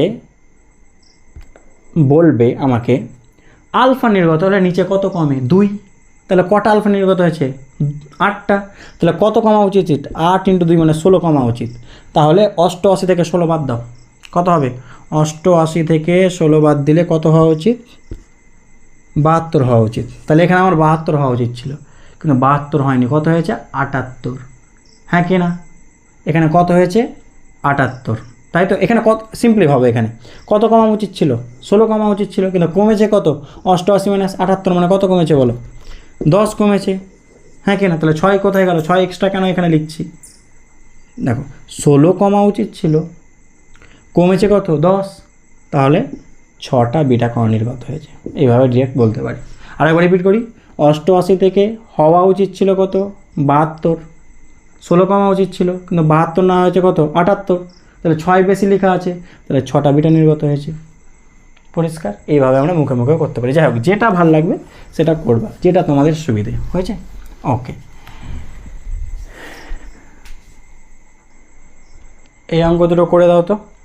এ 86 222, বি 84 210, প্রক্রিয়াটিতে নির্গত আলফা বিটা কণার সংখ্যা কত, পজ করে ট্রাই করো, পজ করে ট্রাই করো, চলো করা যাক। তাহলে কি মিলাও, পজ করে ট্রাই করে দিয়ে মিলাও, তাহলে কি এক্সটি আলফা ধরে নিলাম আর ওয়াইটি কি বিটা, ঠিক আছে। তাহলে কি করতে পারি বলো, ওপরেরটা সমান করি, 222 সমান কত 210 প্লাস 4x, তাহলে 222 থেকে 210 বাদ কত হয়ে যাবে বলো 222, 12 সমান 4x, তাহলে x সমান কত 3, তাহলে 3টি আলফা। এবার চলো নিচেরটা সমান করি, 86 সমান কত 84 প্লাস 2x মাইনাস ওয়াই, 86 থেকে 84 বাদ 2, 2x মানে কত 3 মাইনাস ওয়াই, তাহলে ওয়াই সমান কত 6 মাইনাস 2 মানে কত 4, তাহলে কি 3টি আলফা 4টি কি বিটা, উত্তর হয়ে গেল। নেক্সট কোয়েশ্চেন, এক্স জেড এ মৌল থেকে দুটি আলফা লিখো, 2 আলফা মানে 2টি আলফা এবং 3টি বিটা কণা নির্গত হলে নতুন মৌলের ভর সংখ্যা পারমাণবিক সংখ্যা কত হবে, চলো পজ করে ট্রাই করো দেখি। উত্তর জেড আর এ দিয়ে আসবে, ট্রাই করো তো কত আসছে বলো, যেটা আসছে সেটা বলো, মেটাই। ওকে বলো, জেড আর এ দিয়ে উত্তরটা আসবে, পজ করে ট্রাই করো। তাহলে কি এক্স মিলাও, হয়েছে আশা করছি তোমরা করে নিয়েছো, মিলাও। কটা আলফা নির্গত হয়েছে, 2টো আলফা, তাহলে প্লাস 2He4, তাই তো নাকি 2টো, তো 2টো আলফা নির্গত হয়েছে মানে নিচে কত কমেছে 4, তাই তো নাকি। তাহলে এখানে কত হবে বলো 4 কমবে, 2 2 4 মানে 4 কমবে, তাহলে কত Z-4, হয়েছে, এখানে ওয়াই লিখে দিলাম। চলো ওপরে কত হয় বলো, একটা হলে 4 কমে, তাহলে দুটো কমলে কত, 4 দুগুণে 8, তাহলে এ মাইনাস কত 8। আবার এখান থেকে কী নির্গত হয়েছে বলেছে, এখান থেকে যেটা উৎপন্ন হলো সেখান থেকে আবার কী নির্গত হবে, 3টি বিটা। সে তুমি একবারে, যেহেতু কখনো একবারে নির্গত হয় না, আলফা বিটা পরপর নির্গত হয়, ওই হিসাবে দেখাচ্ছি, তুমি একসাথে করতে পারতে। যাই হোক, বোঝার জন্য আমি আলাদা, এবার 3টা বিটা নির্গত হবে, হ্যাঁ কি না? তাহলে এখান থেকে 3টে বিটা নির্গত হবে, এখান থেকে বোঝার চেষ্টা করিও, ঠিক আছে? এখান থেকে 3টে বিটা নির্গত হওয়া, এর মানেটা কি একটু বোঝার চেষ্টা করো। আমি এইভাবে লিখি, বেশি ভালো বুঝতে পারবা। ছাড়ো, এখান থেকে 2টো আলফা নির্গত হয়েছে, ঠিক আছে? এবার তুমি বলো, একটা আলফা নির্গত হলে নিচে 2 কমে, তাহলে 2টো মানে কত, 4 কমবে। ক্লিয়ার? ওপরে হলে 4 কমে, তাহলে 2টো 4 দুগুণে 8 কমবে, তাহলে এ মাইনাস 8। নেক্সট, এবার দেখো ভালো করে দেখো, এখান থেকে কি বলেছে, 3টি বিটা কণা এবার নির্গত হবে, তাহলে 3টা কত, বিটা কণা। তো বিটা কণা নির্গত হলে কি ওপরে কিছু চেঞ্জ হয়, চেঞ্জ হয় না, তাহলে এ মাইনাস 8। এটাকে কী দেবো, কিছু পি কিউ আর কিছু পি দিয়ে দিলাম। চলো ছাড়ো, নিচে কত, নিচে 1 বৃদ্ধি পায়, তাহলে 3টা নির্গত হচ্ছে, তাহলে 3 বৃদ্ধি পাবে, তাহলে জেড মাইনাস 4 প্লাস 3, তাহলে কত হবে, জেড মাইনাস 1। বুঝতে পারলে কেমন করে হলো, জেড মাইনাস 4, একটা বিটার জন্য 1 যুক্ত হয়, 3টা বিটার জন্য 3 যুক্ত হবে, তাহলে জেড মাইনাস কত হয়ে যাবে, 1। তাহলে উত্তর কী হবে, এটা। অতএব নতুন মৌলের ভর সংখ্যা কত হবে, এ মাইনাস 8, আর পারমাণবিক সংখ্যা হবে জেড মাইনাস 1, এটা হবে উত্তর। ক্লিয়ার? দেখে নাও। এবার পয়েন্ট করে দিই তেজস্ক্রিয় বিঘটনের সূত্র।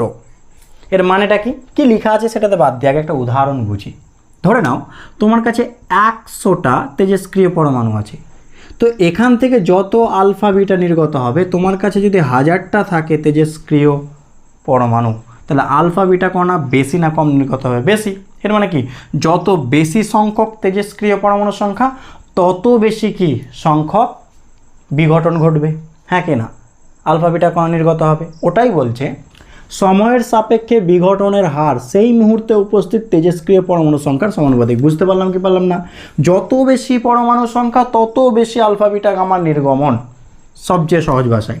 তো ধরি টি সময়ে একটি তেজস্ক্রিয় নমুনায় তেজস্ক্রিয় পরমাণু সংখ্যা n, কোন একটা মুহূর্তে n সংখ্যক আছে, তারপরে অল্প একটু সময় কাটলো ডিটি সময়ে, অল্প একটু ভাঙন ঘটলো ডিএন সংখ্যক পরমাণুর বিঘটন হলে, বিঘটনের হার মানে কি, মাইনাস ডিএন ডিটি। কেন মাইনাস দিলাম বোঝাচ্ছি, বিঘটনের হার মানে ডিএন ডিটি, কিন্তু মাইনাস কেন দিচ্ছি বোঝাচ্ছি। এটা কার সাথে সমানুপাতিক, ওই মুহূর্তে উপস্থিত তেজস্ক্রিয় পরমাণুর সংখ্যা সমানুপাতিক। বুঝতে পারলাম কি পারলাম না? বিঘটনের হার ডিএন ডিটি ওই মুহূর্তে উপস্থিত তেজস্ক্রিয় পরমাণুর সংখ্যার সমানুপাতিক। ক্লিয়ার? আচ্ছা, মাইনাস কেন বোঝাচ্ছি, এটা সমান করলে কি আসবে, ধ্রুবক, তাহলে মাইনাস ডিএন ডিটি সমান ল্যামডা এন। এটাই হচ্ছে তেজস্ক্রিয় বিঘটনের সূত্রের কি গাণিতিক রূপ।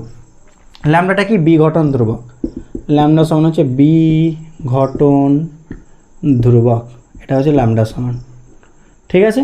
আচ্ছা, এবার একটা বিষয় বলি, মাইনাস কেন। ধরে নাও তোমার কাছে 100টা তেজস্ক্রিয় পরমাণু আছে, 10টা বিঘটিত হলো, তাহলে কটা পড়ে থাকলো, 90টা। এর মানে কি, সময়ের সাথে সাথে তেজস্ক্রিয় পরমাণুর সংখ্যা বাড়ছে না কমছে, কমছে, ওই জন্যই মাইনাস। ক্লিয়ার হয়েছে? সময়ের সাথে তেজস্ক্রিয় পরমাণুর সংখ্যা কী পায়, হ্রাস পায়, ওই জন্য কি মাইনাস। পরিষ্কার? আচ্ছা, এবার এখান থেকে একটা ফর্মুলা হয়, এই লাইনটা মুখস্থ রাখবো, অঙ্ক করার সময় বলে দেবো কোন কোন ফর্মুলা। এখানে একটা ফর্মুলা তৈরি করছি, দেখো। তাহলে ডিএন বাই এন সমান কী হবে বলো, মাইনাস ল্যামডা ডিটি লিখতে পারি। দেখো মাইনাস ও পাশে গেলো, ডিটি ও পাশে, ইন্টিগ্রেশন করে দিচ্ছি, ঠিক আছে? পরের লাইন ইন্টিগ্রেশন করছি, d n by n integration minus lambda integration, lambda তো কনস্ট্যান্ট বাইরে নিলাম। এবার ইন্টিগ্রেশনটা কার সাপেক্ষে দেখো, মনে করো আগে একটা উদাহরণ দিই, তাহলে বুঝতে পারবা। ধরে নাও আমি যখন শুরু করেছিলাম, যখন টাইম 0 ছিল, আমার কাছে মনে করো 100টা তেজস্ক্রিয় পরমাণু ছিল। এটা হচ্ছে T0-তে n0, প্রাথমিক ছিল 100টা। ক্লিয়ার? এবার মনে করো 2 সেকেন্ড পার হলো বা 5 সেকেন্ড সময়ে, 1 সেকেন্ড 2 সেকেন্ড 4 সেকেন্ড 5 সেকেন্ড সময় যখন গেল, ওই মুহূর্তে দেখলাম আমার কাছে পড়ে আছে 80টা। আগে বলো এই ভাষাটা বুঝতে পারলে কি পারলে না? প্রথমে আমি যখন দেখতে শুরু করলাম যে মোমেন্টে, সেই সময় তেজস্ক্রিয় পরমাণুর সংখ্যা কত ছিল, 100টা। 5 সেকেন্ড পর দেখছি কটা আছে, 80টা। এটাকে দেখো কী করে লিখছি, যখন দেখতে শুরু করলাম সময় 0, তখন কটা ছিল, n0, 100টা। যখন একটু কিছু সময় পার হলো, 5 সেকেন্ড 10 সেকেন্ড 20 সেকেন্ড, তখন তো কিছু একটা হবে, ওটা হচ্ছে n। তাহলে n0টা কি লিখে রাখবা, n0টা কি, প্রাথমিক তেজস্ক্রিয় পরমাণুর সংখ্যা লিখে দেবা, প্রাথমিক তেজস্ক্রিয় পরমাণুর সংখ্যা। যখন প্রাথমিক অবস্থায় আছে তেজস্ক্রিয় পরমাণুর সংখ্যা, প্রাথমিক তেজস্ক্রিয় পরমাণুর সংখ্যা, প্রাথমিক অবস্থাতে যেটা পরমাণু ছিল, যতগুলি পরমাণু ছিল সেটাই, ঠিক আছে, বুঝতে পারলাম। আচ্ছা, এনটা কি? টি সময় পর পরমাণুর সংখ্যা। এনটা কি? টি সময় পরে তেজস্ক্রিয় নমুনায় উপস্থিত পরমাণুর সংখ্যা লিখবা। তেজস্ক্রিয় নমুনায়, মানে যে মৌলটা নিয়েছি, তেজস্ক্রিয় নমুনায় উপস্থিত বা অবশিষ্ট, একই কথা, উপস্থিত পরমাণুর সংখ্যা, ঠিক আছে, মনে রাখবা। আর আবার ভাষাটা বলে দিই, টি সময় পরে তেজস্ক্রিয় নমুনায় উপস্থিত পরমাণুর সংখ্যা, মানে যে কটা পরমাণু, তেজস্ক্রিয় পরমাণু বেঁচে আছে এখনো পর্যন্ত, যেমন এখানে 80টা হয়েছে। এবার কাজ করে ইন্টিগ্রেশন করা যাক। বলো, ইন্টিগ্রেশন ডিএক্স বাই এক্স কী হয়? মনে আছে? এটা মনে করার চেষ্টা করো, যদি ভুলে গিয়ে থাকো আমি একটু লিখে দিচ্ছি। ইন্টিগ্রেশন ডিএক্স বাই এক্স মানে হয় ln x, l n x, ln x. আচ্ছা, লন মানে কি? লন আর লগ সেম জিনিস, শুধু একটা জিনিস পার্থক্য, লগের বেস 10ও হতে পারে, লগের বেস ইও হতে পারে। যদি লগের বেস ই হয় তাকে এলএন বলা হয়, লন, ঠিক আছে, মনে রাখবা। লগের বেস ই হলে তাকে লন বলা হয়, তাহলে এটা লগই পড়বা, ঠিক আছে, লন মেটাই। তাহলে আমাকে বলো ডিএন বাই এন কী হবে? ডিএক্স বাই এক্স যদি লন এক্স হয়, ডিএন বাই এন কী হবে? লন এন হয়েছে।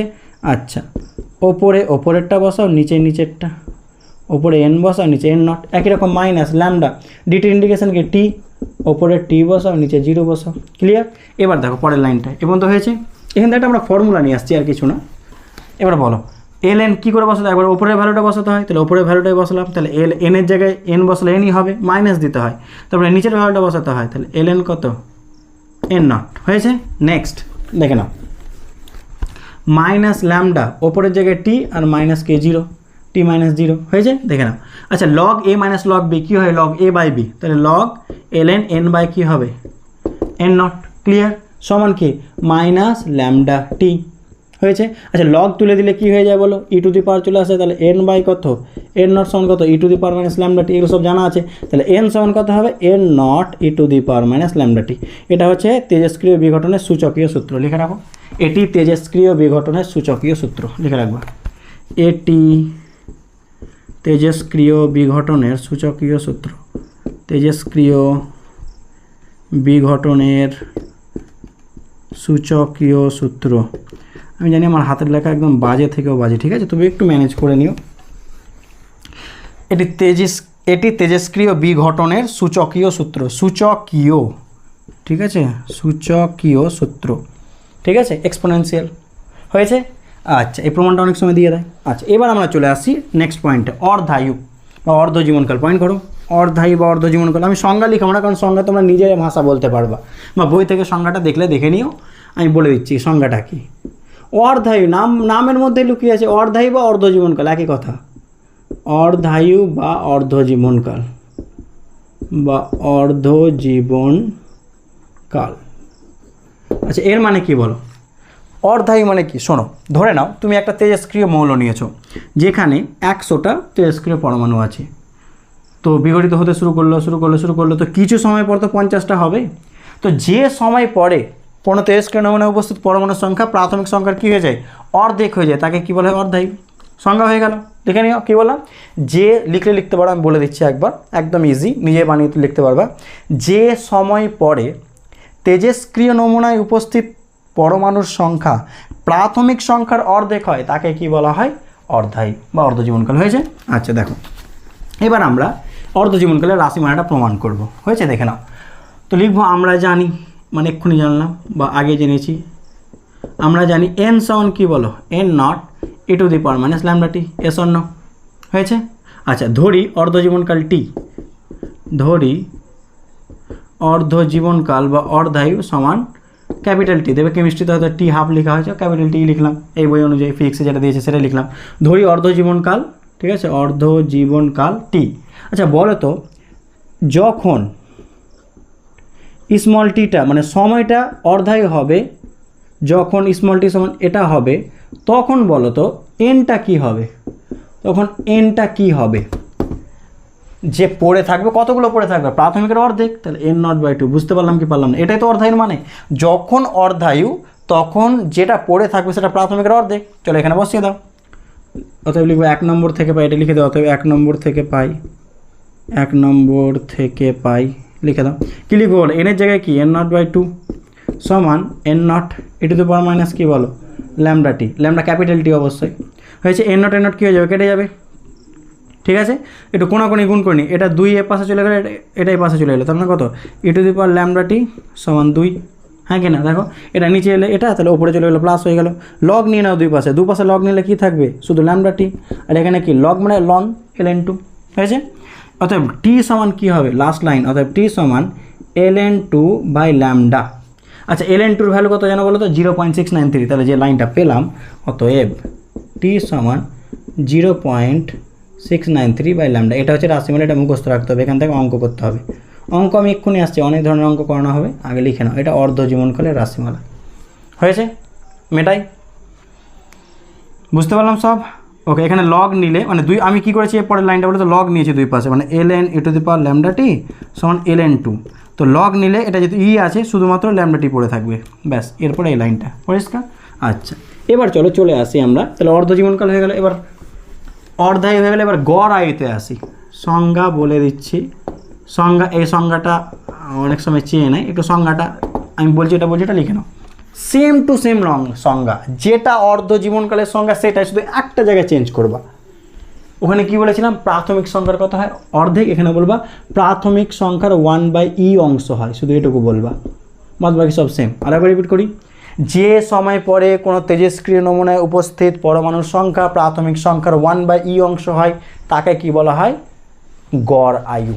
এটা মনে রাখবো, ঠিক আছে, বুঝতে পারলাম। চলো তারও রাশিমালাটা একটু দেখে নিই, গড় আয়ু অর্ধের একটা রিলেশন বের করবো আমরা। হয়েছে বলো এই পর্যন্ত? আচ্ছা দেখে নাও, ধরি গড় আয়ুকে টাউ দিয়ে লেখা হয়। সংজ্ঞাটা বুঝতে পারলে কি বললাম, ধরি গড় আয়ু সমান টাউ, সংজ্ঞাটা আসে একটু লিখে রাখিও। যে সময় পরে, আমি বলছি লিখে নিতে পারবো, বই থেকে লিখে নেবা। যে সময় পরে কোনো তেজস্ক্রিয় নমুনায় উপস্থিত পরমাণুর সংখ্যা প্রাথমিক সংখ্যার 1/e অংশ হয় তাকে কি বলা হয়, গড় আয়ু। ধরি গড় আয়ুটাও একই রকম, আমরা জানি, আগের মতো করে সেম টু সেম প্রমাণ করা আছে, ঠিক আছে। আমরা জানি, লিখে দাও, আমরা জানি n সমান কত বলো, n0 e⁻ কি বলো ল্যামডা টি, 1 নম্বর। ধরি গড় আয়ু টাও, যখন t সমান টাও তখন কি হবে বলো,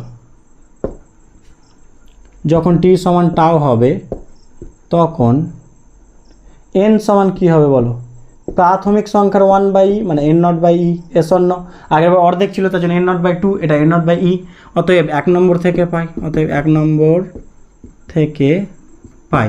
তাহলে কী লিখতে হবে, 1 নম্বর থেকে পাই n0 কি e সমান কত n0 e⁻λ টাউ হয়েছে, বা n0 কেটে গেল হয়েছে। এখানে কি চলে আসবে, এটা e ইনভার্স, আর এখানে কত e⁻λ টি, তাহলে কী হবে ল্যামডা টি সমান 1, অতএব ল্যামডা টি সমান কত হয়ে যাবে 1 হয়ে যাবে। দুই পাশে লগ নিয়ে দেখো, -1 সমান -λ টি, -1 কেটে গেল, তাহলে ল্যামডা টি সমান 1। তাহলে টি সমান কি, টাউ সমান কী হবে, এটা টি নয় এটা টাউ, অর যেহেতু গড় আয়ু, টাউ সমান কী হবে 1/λ s1 হয়েছে।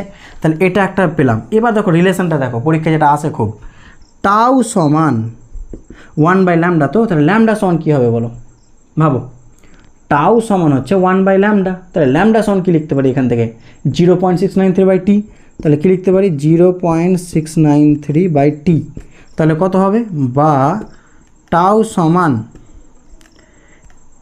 t ইন্টু কত t বাই কত 0.693, বা এটাকে আমরা লিখতে পারি 1.443t। টি আর টাউয়ের মধ্যে গণ্ডগোল করি না, বাম পাশটা হচ্ছে এগুলো টি আর এগুলো হচ্ছে টাউ। পরীক্ষায় যদি আসে গড় আয়ু, আমি শুধু একটু এটা দেখে নিই, ভ্যালুটা ঠিকঠাক লিখে আছে 1.443, হ্যাঁ। যদি পরীক্ষায় আসে গড় আয়ু ও অর্ধায়ুর মধ্যে সম্পর্ক লিখো, এটা লিখে চলে আসবা।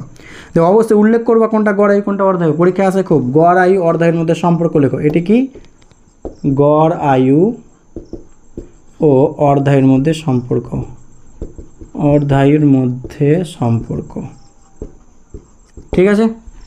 পরীক্ষায় আসে গড়ে অর্ধায়ুর মধ্যে সম্পর্ক লিখো 1 নম্বরে, এটা লিখে দেবা। তো অবশ্যই উল্লেখ করবা, এটা লেখার পর কি উল্লেখ করবা, টাউ সমান গড় আয়ু, টি সমান অর্ধায়ু, এটা অবশ্যই উল্লেখ করবা, বুঝতে পারলে? কারণ বোঝাতে হবে কোনটা অর্ধায়ু কোনটা গড় আয়ু। তাহলে বলো তো কে বড়, অর্ধায়ু বড় না গড় আয়ু বলো, দেখি লাগাও বুদ্ধি, অর্ধায়ু বড় না গড় আয়ু বলো। বলো কে বড়, অর্ধায়ু না গড় আয়ু? অবশ্যই অর্ধায়ু নয়, গড় আয়ু। তার কারণটা কি, গড় আয়ুটা অর্ধায়ুর কত গুণ? 1.443 টাইমস, এত গুণ বেশি, প্রায় 1.5 গুণের কাছাকাছি। সুতরাং গড় আয়ুটা কি হবে? গ্রেটার দ্যান অর্ধায়ু, এটা মনে রাখবো। ঠিক আছে, হয়েছে? আচ্ছা, একটা গ্রাফ আমি জাস্ট এঁকে দিই, তোমরা এই গ্রাফটা পেয়ে যাবা। কার সাথে গ্রাফ? সময়ের সাথে কার? তেজস্ক্রিয় পরমাণু সংখ্যার। আচ্ছা ভালো করে দেখো, এই এখান থেকে গ্রাফটা আঁকবো, এন সমান কি N nought e to the power minus lambda t থেকে। ঠিক আছে, আচ্ছা যখন টাইম 0, টি যখন 0, তখন ই টু দি পাওয়ার মাইনাস 0 মানে কত? 0 হয়ে গেল, মানে শুধু এন সমান কত? N not. তাহলে মনে করো এটা প্রাথমিক সংখ্যা, এন নট ধরে নিলাম। এবার যেমন যেমন সময় পার হবে কিন্তু কমবে, এক্সপোনেনশিয়াল আমরা আঁকতে জানি, কমতে কমতে কমতে কোথায় গিয়ে মিশবে? অসীমে গিয়ে। কারণ টি এর মান যখন অসীম বসাবা তখন দেখো এটা 0 হয়ে যাবে, কারণ আমরা অসীম minus e to the power minus অসীম মানে 1 বাই ই টু দি পাওয়ার অসীম মানে সামথিং বাই অসীম মানে কত? 0। তাহলে এটা অসীমে গিয়ে 0 হবে, তো মিলানোর দরকার এরকম রেখে দিলাম। আচ্ছা অর্ধেক কোথায় হয় বলো? এটা যদি এন নট হয়, এর অর্ধেক কোনটা? এটা, তাহলে এটা কত? N nought by 2। আচ্ছা এটা কোথায় হয় বলো? এটা হয় কোথায়? অর্ধায়ুতে, তাহলে এটা হচ্ছে অর্ধায়ু, ক্যাপিটাল টি। বুঝতে পারো? এটা টোটালটা কত? এন নট, তাহলে এটুকু কত হবে? অর্ধেকটা কি? এন নট বাই 2, তাহলে এটা কী হয়ে যাবে? অর্ধায়ু। তাহলে টিটা হচ্ছে অর্ধায়ু, টিটা হচ্ছে স্মল টি সময়, এনটা হচ্ছে তেজস্ক্রিয় পরমাণু সংখ্যা, তাহলে হচ্ছে তেজস্ক্রিয় পরমাণু সংখ্যার সাথে কার সময়ের লেখচিত্র। হয়েছে? আচ্ছা, আর টিটা কি? এর থেকে একটু বেশি হবে, 1.443 টাইমস। হয়েছে? ওকে, টাউটা কি? এ পাশে কোথাও একটা হবে, এর 1.5 গুণের কাছাকাছি, এটাই। ওকে, এবার আমরা পিওর অঙ্ক, আচ্ছা অঙ্ক করার আগে আরেকটা জিনিস বলে দিই, সক্রিয়তা। এটা একটু বলি দিয়ে অঙ্কে আসছি। অ্যাক্টিভিটি বলা হয় যাকে ইংরেজিতে সক্রিয়তা। সক্রিয়তা কাকে বলবো? সময়ের সাপেক্ষে বিঘটনের হারকে বলা হয় সক্রিয়তা। ঠিক আছে, সময়ের সাপেক্ষে, আমি একটু পজ করে লিখি, সময়টা বেঁচে যাবে। সক্রিয়তা কি? সময়ের সাপেক্ষে কোনো তেজস্ক্রিয় নমুনার বিঘটনের হারকে, মানে এক কথা এটাই হচ্ছে সক্রিয়তা। সক্রিয়তাকে এ দিয়ে লেখা হয়, তাহলে এবার সক্রিয়তা এ মানে অ্যাক্টিভিটি, তাহলে সক্রিয়তা এ সমান মাইনাস ডিএনডিটি, এটাই হচ্ছে সক্রিয়তা, বিঘটনের হার। আর মাইনাস ডিএনডিটি মানে আমরা পড়ে এসেছি ল্যামডাইন, তো এই ফর্মুলা মুখস্থ রাখবো। অঙ্কে আমি আসছি, অঙ্ক করার সময় তোমাকে বলে দেবো কোন ফর্মুলা ইউজ করতে হবে। আচ্ছা এনের জায়গায় চাইলে আমরা কি লিখতে পারি? দেখো এনের জায়গায় চাইলে কি এটা লিখতে পারি না, into N nought e to the power minus lambda t. এই অঙ্কটা দরকার হয় না, তবুও করে রাখছি, লিখতে পারি কি পারি না? এবার এটাকে এ নট ধরে নিচ্ছি, এই টোটালটাকে কোথাতে? এন সমান N nought e to the power minus lambda t, এটাকে এ নট ধরছি, তাহলে এ সমান কি লিখতে পারি বলো? A nought e to the power minus কি ল্যামডা টি। ঠিক আছে, দেখে নাও এখানে এ নটটা কী বলো? এ নটটা হচ্ছে ল্যামডা এন নট, এটা হচ্ছে প্রাথমিক সক্রিয়তা, এটা হচ্ছে প্রাথমিক সক্রিয়তা, প্রাথমিক সক্রিয়তা। পরিষ্কার? দেখে নাও। আচ্ছা একক, সক্রিয়তার একক একটু দেখে নাও। সক্রিয়তার একক হয় বেকারেল, বেকারেল বি কিউ। আরেকটা একক হয়, এটা হচ্ছে এসআই একক, মনে রাখবা এটা এসআই একক। আরেকটা একক এমনি ইউজ করা হয় 20, ঠিক আছে, সিআই। এসআই একক কিন্তু এটা, ঠিক আছে, বেকারেল। আর আরেকটা একক 20। আচ্ছা এদের মধ্যে একটা রিলেশন আছে, আগে একটু মনে রাখবে। এক বেকারেল মানে কি বোঝায়? প্রতি সেকেন্ডে 1 সেকেন্ড ইনভার্স, এটাই হচ্ছে বেকারেল। প্রতি সেকেন্ডে মনে করো একটি তেজস্ক্রিয় পরমাণুর সক্রিয়তা হচ্ছে 500 বেকারেল, এর মানে কি প্রতি সেকেন্ডে কটা তেজস্ক্রিয় পরমাণু বিঘটিত হয়? 500টা, মানে প্রতি সেকেন্ডে কটা বিঘটিত হচ্ছে সেটা হচ্ছে বেকারেল। ক্লিয়ার? আর 20 আর বেকারেলের মধ্যে একটা রিলেশন আছে, 1 20 সমান, মুখস্থ রাখবো, অঙ্ক করার সময় কাজে লাগবে, 3.7 10 টু দি পাওয়ার 10 বেকারেল। এটা হচ্ছে রিলেশন, এটা মনে রাখবা। ঠিক আছে, দেখেন তাহলে এসআই একক আর একটা একক হয় 20, এই দুটো মনে রাখবো। পরিষ্কার? বুঝতে পারলাম? আচ্ছা এবার আমি ফর্মুলা লেখাচ্ছি, ডিরেক্ট অঙ্কে চলে আসছি। এখন যে অঙ্কগুলো করব তার জন্য ফর্মুলা লিখিয়ে দিয়েছি, ঠিক আছে, দেখে নাও। এন সমান N nought e to the power minus lambda t, A সমান A nought e to the power minus lambda t, অর্ধায়ু ক্যাপিটাল টি সমান 0.693 বাই ল্যামডা, এ সমান সক্রিয়তা মাইনাস ডিএনডিটি সমান কি ল্যামডা এন, আর টি সময় পরে তেজস্ক্রিয় নমুনায় উপস্থিত পরমাণুর সংখ্যা এন সমান N nought by 2 to the power small T by capital T. Capital T অর্ধায়ু, এ সক্রিয়তা, এন নট প্রাথমিক তেজস্ক্রিয় পরমাণুর সংখ্যা।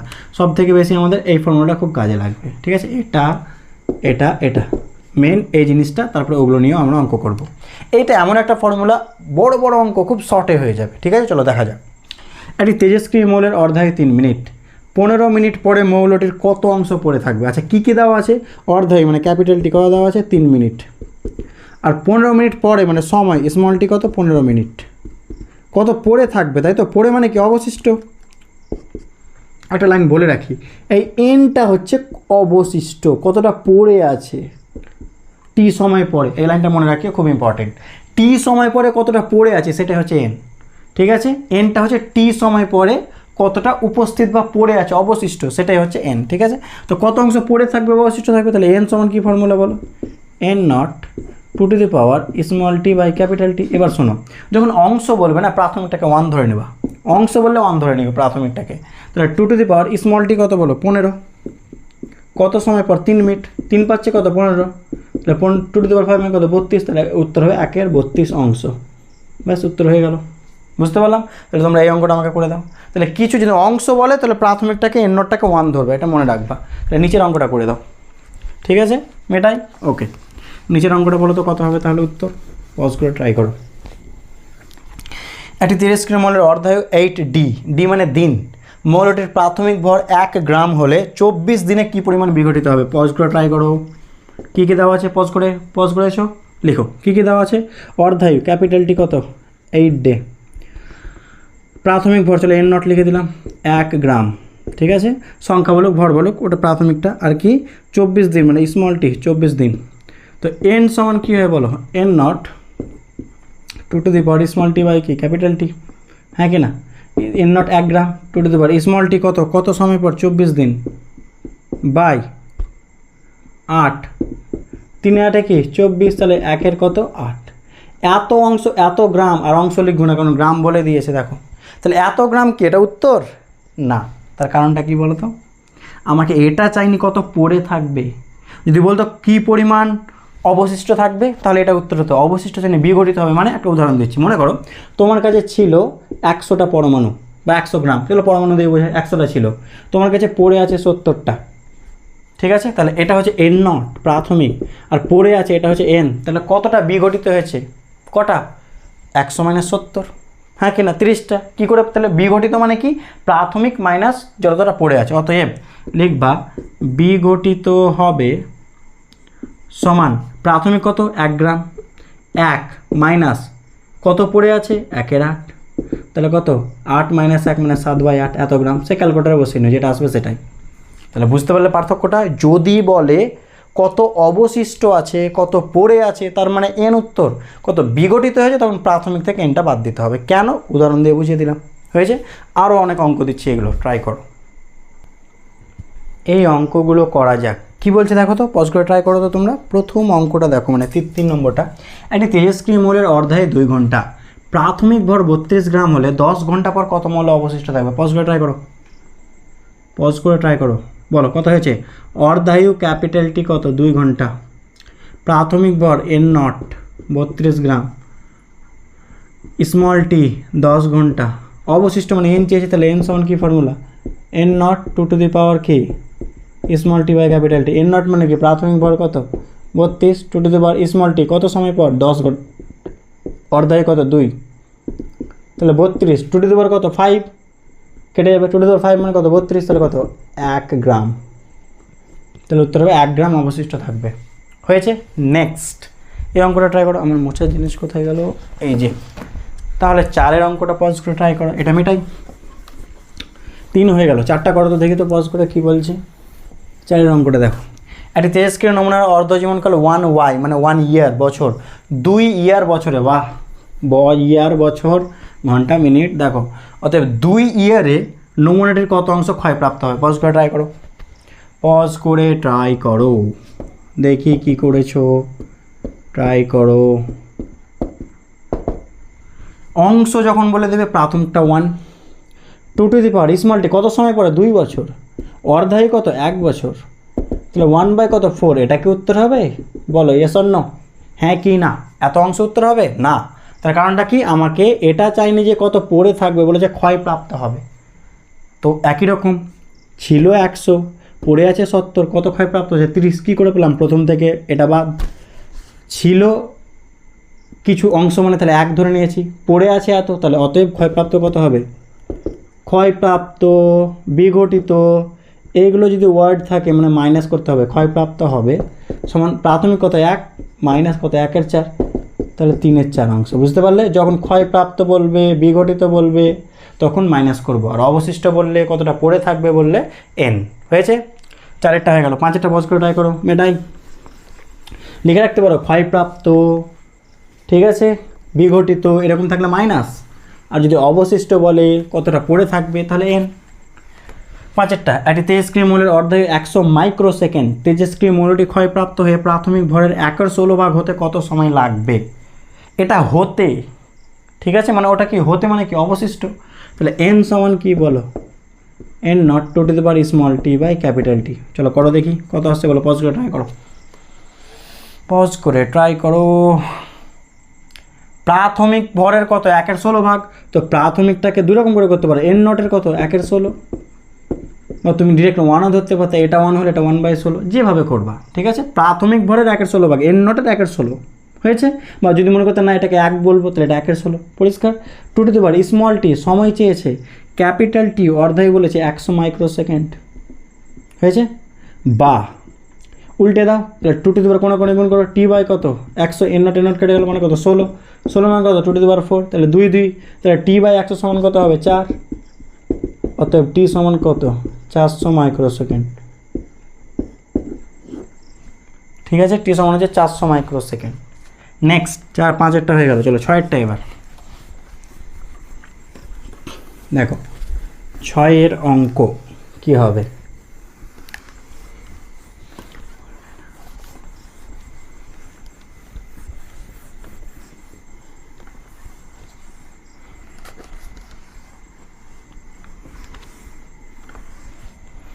ছয়টা বলো তো, একটি তেজস্ক্রিয় মৌলের অর্ধায়ু 10 মিনিট, প্রাথমিক নিউক্লিয়াসের সংখ্যা 600 হলে কত সময় পর বিঘটিত নিউক্লিয়াসের সংখ্যা 450 হবে? পজ করে ট্রাই করো, কত আসছে দেখি, পজ করে ট্রাই করো দেখি তো কত সময় পর চেয়েছে, নাকি টি চেয়েছে না কি চেয়েছে, দেখো তো small T by capital t কত সময় পরে, হ্যাঁ স্মল টি চেয়েছে। পজ করে ট্রাই করো দেখি এনটা কি হবে বলো, এনটা কি অবশিষ্ট, হ্যাঁ কি না? পজ করেছো, ট্রাই করেছো, মেলাও। ছিল 600টা, বিঘটিত মানে ক্ষয় হয়ে গেছে 450টা, তাহলে পড়ে কতটা আছে? কেউ আবার এখানে 450 বসিয়ে দেও না। এই এনটা কি আগে বলো, কতটা ক্ষয় হয়েছে না কতটা পড়ে আছে? কতটা পড়ে আছে, ছিল কত 600, ক্ষয় হয়ে গেছে, পড়ে গেছে, ভেঙে গিয়েছে 450, তাহলে পড়ে কত আছে 150, তাহলে এখানে হবে 600 মাইনাস 450। এই জায়গাগুলো একটু পরিষ্কার হব। এন নটটা 600, two to the power small t চেয়েছে, ক্যাপিটাল টি সময় কত 10 মিনিট, বা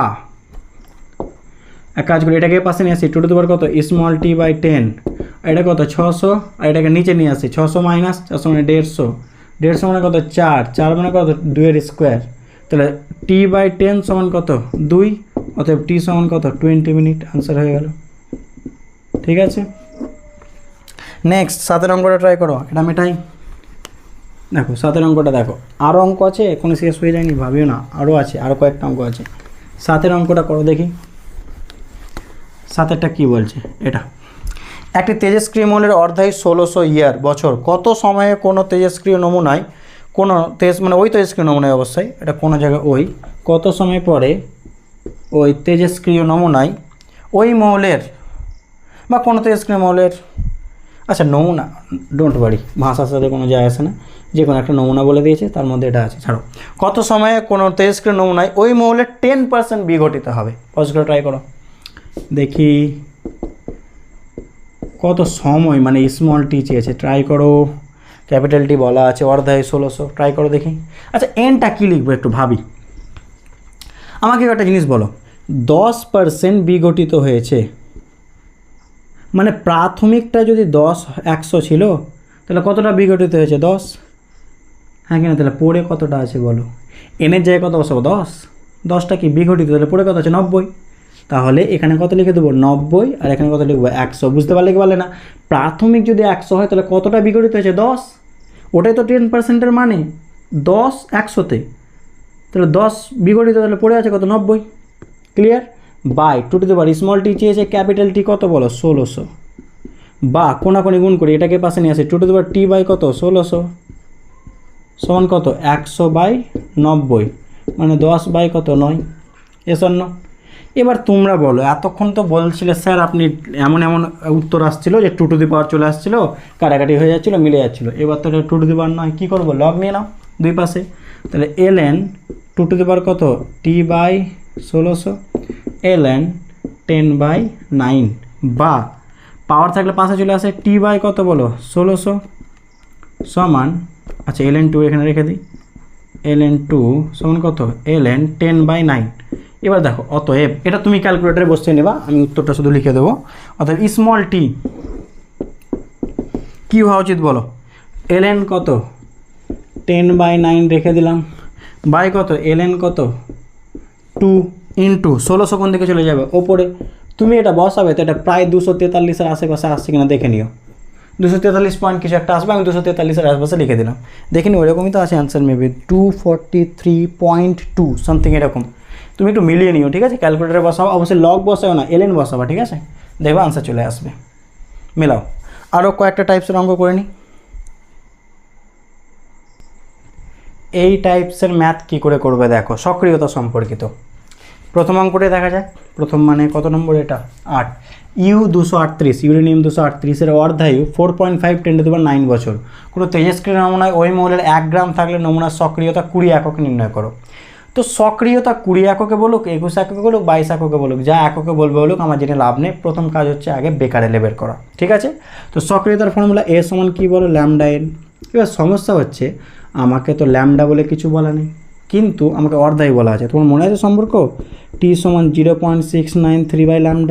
তাহলে ল্যামডা সমান কী হবে 0.693/t, বুঝতে পারলাম কি পারলাম না, ইন্টু n রেখে দিলাম। এবার শোনো, আগেই বললাম যাতেই বের করতে বলুক না কেন, প্রথম কাজ আগে সক্রিয়তা 20 এককে বের করা। 20-র জন্য কী করতে হবে, সেকেন্ড, সবকে সেকেন্ডে নিয়ে এসো। চলো ক্যাপিটাল টিটা এটা, অতএব কত 4.5 × 10⁹ বছর। আচ্ছা বছরকে প্রথম আগে দিন করি, তো 1 বছর সমান কত দিন, 365।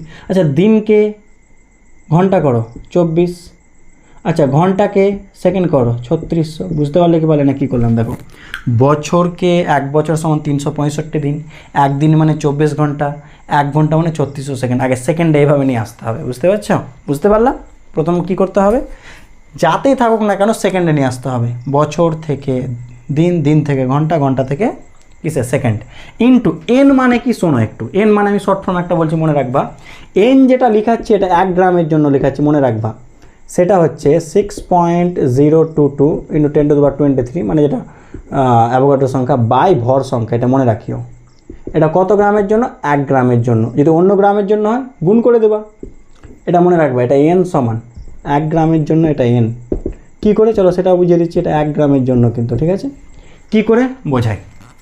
আচ্ছা বলো তো এর ভর সংখ্যা কত, 238। তাহলে 238 গ্রামে কতগুলি পরমাণু থাকবে, অ্যাভোগাড্রো সংখ্যা 6.022 10⁻ কত 23। তাহলে 1 গ্রামে কত থাকবে, 6.022 10⁻23 বাই কত 238, হ্যাঁ কি না। এই তো রাসায়নিক গণনার অঙ্ক, আর কিছু না। 238, এটা কি 238টা কি ভর সংখ্যা, তার জন্য তো বললাম অ্যাভোগাড্রো সংখ্যা বাই ভর সংখ্যা। কার জন্য, 1 গ্রামের জন্য। এটা সবসময় মাথায় রাখবা। তো আমি শর্ট ফর্ম লিখে দিলাম, ফর্মুলা মুখস্থ রাখবা, কেমন করে এলো সেটাও বলে দিলাম। 238 গ্রামে অ্যাভোগাড্রো, তাহলে 1 গ্রামে ভাগ করে দিতে হয়। তো চলো করে দিই, তাহলে 6.022 10⁻ কত 23 বাই কত আসবে, ভর সংখ্যা কত 238, ঠিক আছে। এটা ক্যালকুলেশন করলে এরকম পাবা 1 2 3 5 6, এত কি বেকারেল। যদি কোয়েশ্চেনটা 20 এককে বলতো না, শুধুমাত্র বলতো সক্রিয়তা নির্ণয় করো, তাহলে এটাই উত্তর হতো, ঠিক আছে। কিন্তু আমাকে 20 এককে বলেছে, যেহেতু বলেছে আমাকে করতে হবে। এবার শোনো 1 20 সমান কত বেকারেল, একটু মনে করো, 1 20 সমান 3.7 10⁻ কত 10 বেকারেল, হ্যাঁ কি না। এরকমই তো এক্ষুনি একটু আগে লিখালাম। তাহলে 1 বেকারেল মানে কত 20 হবে, ভাগ করে দাও। তাহলে 1 2 3 5 6 1 2 3 5 6, তো হ্যাঁ 1 2 3 5 6 বাই কত 3.7 ইন্টু 10⁻ কত 10 ছিল না 14 ছিল গো, 1 সেকেন্ড, 3.7 10⁻10, ওকে। এটা করবে, এত কী হয়ে গেল 20 হয়ে গেল, ব্যাস ব্যাস। এবার যেটা আসবে সেটাই, এটা মেবি যেটা চলে আসবে, এখানে ক্যালকুলেশন করা আছে আমি লিখে দিচ্ছি, এরকম কিছু একটা আসবে, তোমরা একটু মিলিয়ে নিও। 3.34 10⁻7 20 সামথিং এরকম কিছু একটা চলে আসবে, দেখে নিও। 20 বললো বলে করলাম, না বললে করতাম না। তাহলে তোমরা আমাকে এই অঙ্কটা করে দাও। কিছু যেহেতু বলেনি, তুমি আমাকে বেকারেলে বের করে দাও এই অঙ্কটা। রেডিয়াম 226-এর অর্ধায়ু 1600 বছর, কোনতে স্ক্রিন নমুনায় ওই মহলের 1 মিলিগ্রাম থাকলে নমুনা সক্রিয়তা কত? করো দেখি মেটাই। চলো নিচের অঙ্কটা পজ করে দাও, পজ করে ট্রাই করো নিচেরটা, দেখি কত আসছে তোমাদের। নিচেরটা করো, পজ করো। এটা মিলিয়ে নাও। 0.t মানে কত বছর? 1600 বছর। তো আগে বছরকে কী করো? দিন। 365 দিনকে করো ঘন্টা, 24 ঘন্টা, ঘন্টাকে করো সেকেন্ড, 3600 ইন্টু নর্মালি কী হয় 1 গ্রামের জন্য কত হয় বলো? 6.022 10 কত? 23 বাই কত? বাই ভর সংখ্যা কত বলো? ভর সংখ্যা কত? 226। এটা যদি 1 গ্রাম বলতো, কিন্তু কত আছে? 1 মিলিগ্রাম। তো 1 মিলিগ্রাম মানে কত গ্রাম? 10⁻³ গ্রাম। তাহলে 10⁻³ গুণ করে দাও, ব্যাস হয়ে গেল। এটা যেটা আসবে সেটাই। এত বেকারেল দেখে নিও। এটা মেবি আমি লিখে দিচ্ছি এখানে, যেটা লেখা আছে সেটাই, তোমরা একটু মিলিয়ে নিও। এটা আসবে 3.66 10⁻7 এরকম কিছু একটা আসবে মেবি, মিলিয়ে নিবা। 10⁻7 এত বেকারেল চলে আসবে, একটু চেক করে নিও নিজেরা। এবার পয়েন্ট করে দেওয়া হলো নিউক্লিয় বিভাজন। আচ্ছা, এই অংশটা পড়ানোর আগে একটা বিষয় আমি একটু বলি। নিউক্লিয় সংযোজন আর বিভাজন, এই পার্টটা পড়ানোর আগে একটা বিষয় বলি। এখন যেটুকু বলবো বিভাজন আর সংযোজন থেকে জাস্ট ওভারভিউ, একটা ওপর থেকে যেটুকু এক্সামের জন্য দরকার শুধু সেই অংশটা বলবো। তোমরা যদি ডিটেলসে জানতে চাও বিভাজন সংযোজনের ভেতরে ঘটনা কী ঘটে না ঘটে, আমি ডিসক্রিপশনে লিঙ্ক দিয়ে দিচ্ছি। এই চ্যাপ্টারের পারমাণবিক নিউক্লিয়াস বা প্লেলিস্টেও দেওয়া আছে, সেখান থেকেও দেখে নিতে পারো নিজের জানার জন্য, বা বিস্তারিত জানতে চাইলে দেখে নেবা। আমি শুধু এক্সামের জন্য যেটুকু দরকার আমি সেটুকু শুধু এখানে বলে দিচ্ছি, ঠিক আছে? দেখো, নিউক্লিয় বিভাজন জানি, নিউক্লিয়াস কি বিভাজিত হবে, সেটাই কি নিউক্লিয় বিভাজন। এমনি বিভাজিত হবে? অবশ্যই না, কাউকে দিয়ে আঘাত করতে হবে। কী দিয়ে আঘাত করা হয়? নিউট্রন, প্রোটন, আলফা, বিভিন্ন কণা দিয়ে আঘাত করা হয়। যেমন এখানে একটা উদাহরণ নেওয়া হয়েছে, নিউট্রন দিয়ে ইউরেনিয়াম 235-92কে কি আঘাত করা হয়েছে। ফলে শুধু কি এটাই উৎপন্ন হবে? না, বিভিন্ন রকম কম্বিনেশন হতে পারে। তার মধ্যে একটা কম্বিনেশন এখানে লেখা হয়েছে, এটা বেরিয়াম 56-141, ক্রিপ্টন 36-92, আর 3টে তার সাথে কি নিউট্রন উৎপন্ন হয়। এটা মাথায় রাখবো, ঠিক আছে? আচ্ছা, নেক্সট, তাপীয় নিউট্রন মানে কি? যে সমস্ত নিউট্রনের গতিশক্তি 10⁻² ইলেকট্রন ভোল্টের কাছাকাছি, মানে কম গতিশক্তি সম্পন্ন, তাদেরকে কী বলে? তাপীয় নিউট্রন। আর নিউক্লিয় বিভাজন ঘটানোর জন্য এই যে নিউট্রনটা, এটা হয় তাপীয় নিউট্রন, মাথায় মনে রাখবা। নিউক্লিয় বিভাজন ঘটানোর জন্য কি নিউট্রন দরকার? তাপীয় নিউট্রন, ঠিক আছে? নেক্সট, শৃঙ্খল বিক্রিয়া। আচ্ছা দেখো, শোনো, একটা নিউট্রন ইউরেনিয়ামকে আঘাত করলো, কটা নিউট্রন বেরোলো? 3টে নিউট্রন বেরোলো, হ্যাঁ কি না? এবার শোনো যে বিষয়টা বলি, যখন কোনো ইউরেনিয়ামের নমুনাকে আঘাত করবে, ওখানে তো একটা ইউরেনিয়াম নেই, কোটি ইউরেনিয়াম আছে। তো এই ইউরেনিয়াম আর একটা ইউরেনিয়ামকে আঘাত করবে, এই একটা ইউরেনিয়ামকে আবার কটা নির্গত হবে? 3টে আবার নিউট্রন নির্গত হবে। আবার এই 3টে আবার কি করবে? এই যে 9টা নির্গত হলো, আবার ইউরেনিয়ামকে আঘাত করবে, সেখান থেকে আবার 3টে। তো ভালো করে দেখো, একটা নিউট্রন ইউরেনিয়ামকে আঘাত করলো, 3টে নিউট্রন উৎপন্ন হলো। সেই 3টে নিউট্রন আবার 3টে ইউরেনিয়ামকে আঘাত করবে, আবার 9টা নিউট্রন উৎপন্ন হলো। সেই 9টা আবার 3টাকে আঘাত করবে, 27টা। তো এইভাবে দেখো যে চেন রিয়াকশান হচ্ছে, শৃঙ্খল বিক্রিয়া, এটাই হচ্ছে শৃঙ্খল বিক্রিয়া। একটা নিউট্রন থেকে 3টে থেকে 9টা থেকে 27টা, এইভাবে ঘটতে থাকবে। আর যেমন বিভাজন ঘটবে, প্রত্যেক ক্ষেত্রে কি শক্তি উৎপন্ন হয়। এই যে এখানে দেখিয়েছি, এর সাথে প্লাস শক্তি, অবশ্যই এর সাথে কি শক্তি উৎপন্ন হবে। এই যে বিভাজনটা ঘটলো, শক্তি, যবার এরকম বিভাজন করবে তো আবার এরকম শক্তি উৎপন্ন হবে। এটাই হচ্ছে অ্যাটম বোম, যেটা আমরা পরমাণু বোমা বলি না, এটাই হচ্ছে অ্যাটম বোমের কার্যনীতি। অ্যাটম বোম মানে কি? অনিয়ন্ত্রিত, এটাকে নিয়ন্ত্রণ করলে চলবে না, এইভাবে যেন বাড়তে থাকে। প্রত্যেকটা কেসে কি এনার্জি উৎপন্ন হচ্ছে, ফলে প্রচুর অ্যামাউন্ট অফ এনার্জি আমরা পেয়ে যাই, ঠিক আছে? এটাই হচ্ছে অ্যাটম বোমের কার্যনীতি। নেক্সট, সন্ধি আকার বা সন্ধি ভর, এগুলো সংজ্ঞা কেন লিখে রেখেছি, হয় বই থেকে দেখে নিও, বা ডিসক্রিপশনে যে লিঙ্কটা দেওয়া আছে বা প্লেলিস্টে যে চ্যাপ্টার দেওয়া আছে সেখান থেকে দেখে নিতে পারো। যেহেতু খুব একটা এই সংজ্ঞাটা গুরুত্বপূর্ণ, একটু দেখে নেবা, বই থেকেও দেখতে পারো, লিঙ্ক থেকেও দেখে নিতে পারো। সন্ধি আকার কি? এই যে মনে করো তুমি অল্প একটু ইউরেনিয়ামের নমুনা নিলে, তাহলে যে চেন রিয়াকশানটা হওয়ার জন্য একটা মিনিমাম ভরের বা মিনিমাম আকারের তো দরকার, হ্যাঁ কি না? ঠিকঠাকভাবে চেন রিয়াকশানটা হওয়ার জন্য তো যে মিনিমাম আকার, ন্যূনতম আকার বা ন্যূনতম ভরের প্রয়োজন, শৃঙ্খল বিক্রিয়া ঘটানোর জন্য তাকে কি বলা হচ্ছে সন্ধি আকার বা সন্ধিভর। ঠিক আছে, নেক্সট মডারেটর কি? শোনো, এই যে নিউট্রন, এটা হচ্ছে তাপীয় নিউট্রন, তাহলে নিউক্লিয় বিভাজনের জন্য কী দরকার? তাপীয় নিউট্রন। কিন্তু যে 3টে নিউট্রন উৎপন্ন হয় এরা হচ্ছে উচ্চ গতির নিউট্রন। ভালো করে বুঝিও কী বলতে চাইছি, এরা উচ্চ গতিশক্তি সম্পন্ন। তো এরা হচ্ছে এলিজেবল বা এরা নিউক্লিয় বিভাজন ঘটাতে পারবে তাপীয় নিউট্রন, কিন্তু এরা নিউক্লিয় বিভাজন ঘটাতে পারবে না, কারণ এদের অনেক উচ্চ গতিশক্তি সম্পন্ন। অত গতিশক্তি সম্পন্ন নিউট্রন নিউক্লিয় বিভাজন ঘটাতে পারে না। তাহলে এদেরকে কী করতে হবে? স্লো করতে হবে, হ্যাঁ কি না? তো যে পদার্থের মধ্য দিয়ে পাঠালে উচ্চ গতির নিউট্রন মন্দীভূত স্লো হয়ে তাপীয় নিউট্রনে পরিণত হয় তাদেরকে বলা হয় মডারেটর।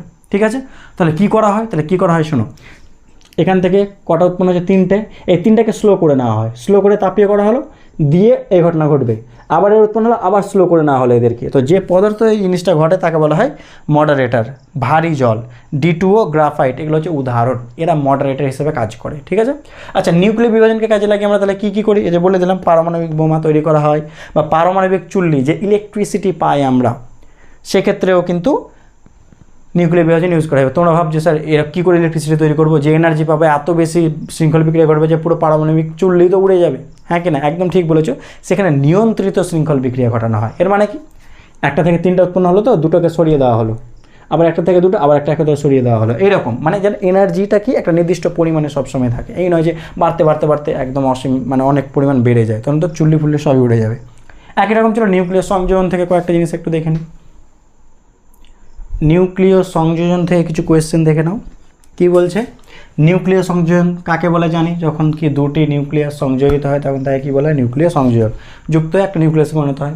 একটা উদাহরণ লিখে দিয়েছি, দেখো 1H1কে প্রোটন বলা হয়, 1H2কে ডিউটেরন বলা হয়, 1H3কে ট্রাইটন। তুমি তো একটু বলবে সেটাকে প্রোটিয়াম বলছিলেন, এটাকে ডিউটেরিয়াম বলছিলেন, এটাকে ট্রিটিয়াম বলছিলেন, ওগুলো হচ্ছে পরমাণু, আর তার নিউক্লিয়াসটাকে এগুলো বলা হয় প্রোটন, ডিউটেরন, ট্রাইটন।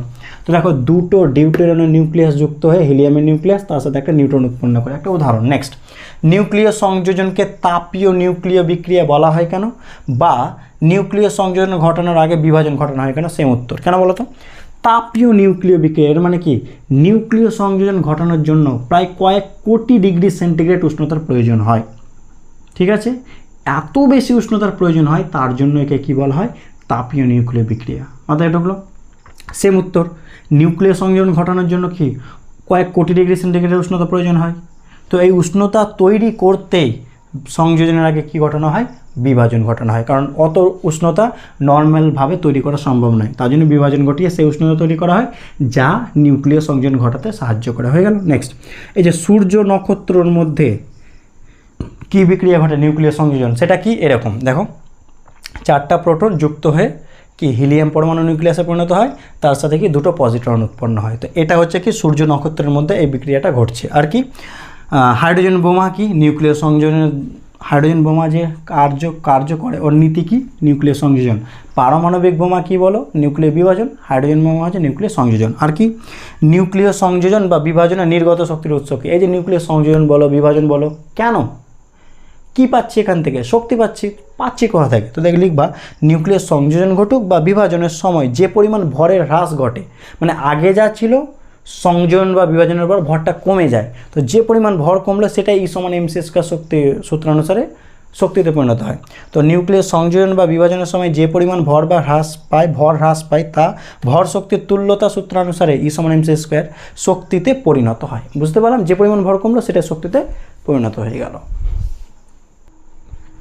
এই দুটো অঙ্ক একটু দেখো তো কি বলছে। ডয়টেরন ও হিলিয়াম নিউক্লিয়াসের নিউক্লিয়ন প্রতি বন্ধন শক্তি যথাক্রমে 1.1 মেগা ইলেকট্রন ভোল্ট ও 7 মেগা ইলেকট্রন ভোল্ট। যদি দুটি ডয়টেরনের নিউক্লিয়াস যুক্ত একটা হিলিয়াম নিউক্লিয়াস গঠন করে তবে নির্গত শক্তির পরিমাণ কত? অপশন দেওয়া আছে। আর এটা একটা কোয়েশ্চেন, চলো এটা করি। আগে দেখি ডয়টেরন মানে কি? 1H2 মনে আছে? 1H2, দুটো 1H2 যুক্ত হয়ে বলছে হিলিয়াম গঠন করবে 2He4। ঠিক আছে, তাহলে হচ্ছে নিউক্লিয়ন প্রতিবন্ধন কতটা শক্তি নির্গত হয়। তো মনে রাখবা, যদি শক্তির সাপেক্ষে কোয়েশ্চেন বলে তাহলে কি করবা? প্রাথমিক টোটাল বন্ধন শক্তি মাইনাস অন্তিম। তো উত্তরটা হবে নির্গত শক্তি সমান, এটা হবে দেখো এর কত, এরকম কটা আছে বলো? দুটো, তাহলে 2 ইন্টু, বা ওটা বাদ দাও, আমি এর মুখে প্রথম থেকে বোঝাই। দেখো 1H2 হাইড্রোজেনের নিউক্লিয়াস ডয়টেরনের নিউক্লিয়ন বন্ধন শক্তি কত? 1.1 ইন্টু কি, ইন্টু ভর সংখ্যা, মনে রাখবা নিউক্লিয়ন প্রতি বন্ধন শক্তি ইন্টু কি ভর সংখ্যা। কেন বলো তো, নিউক্লিয়ন প্রতি বন্ধন শক্তি মানে কি বন্ধন শক্তি বা ভর সংখ্যা, তো ভর সংখ্যা দিয়ে গুণ করলে তবে তো বন্ধন শক্তিটা পাবো, ঠিক আছে। তাহলে কি নিউক্লিয়ন প্রতি বন্ধন শক্তি আর ভর সংখ্যা কত 2 প্লাস নিউক্লিয়ন প্রতি বন্ধন শক্তি 1.1, ভর সংখ্যা কত 2। ক্লিয়ার হলো? এটা কি হলো আগের মোট বন্ধন শক্তি মাইনাস কি করতে হবে কিছু, এক সেকেন্ড দাঁড়াও মনে হচ্ছে একটু উল্টোপাল্টা হয়ে গেল। যে দুটি ডয়টেরনের নিউক্লিয়াস যুক্ত একটা হিলিয়াম নিউক্লিয়াস গঠন করে, তবে নির্গত শক্তির পরিমাণ কত? আচ্ছা সেম আছে, শুধু অপোজিট লিখে দিয়েছি, দেখে নাও। মানে দেখো HE কটা বাজি গেস করো, টাইম 2:15 PM,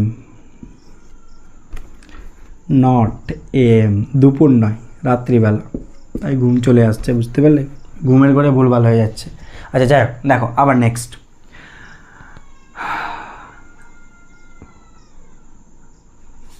হিলিয়ামের নিউক্লিয়ন প্রতিবন্ধন শক্তি কত 7 ইন্টু, ঠিক আছে বলে দিয়েছে, ভর সংখ্যা কত 4 মাইনাস, অন্তে মাইনাস কী করে দেবো প্রাথমিক, ঠিক আছে। এবার দেখে নাও এখানে কত আছে বলো, এক্ষুনি বলো 1 পয়েন্ট কত 1 ইন্টু কত বলো 2 প্লাস 1.1 ইন্টু কত বলো 2, তাহলে কত হচ্ছে 28 মাইনাস 2.2 2.2 তাহলে 4.4, তাহলে কত হবে 13.6, এটা হবে মেগা ইলেকট্রন ভোল্ট, ঠিক আছে 13.6 মেগা ইলেকট্রন ভোল্ট।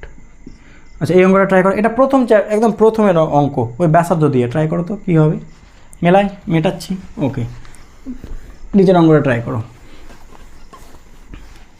নিচের অঙ্কটা করি কি হবে বলো।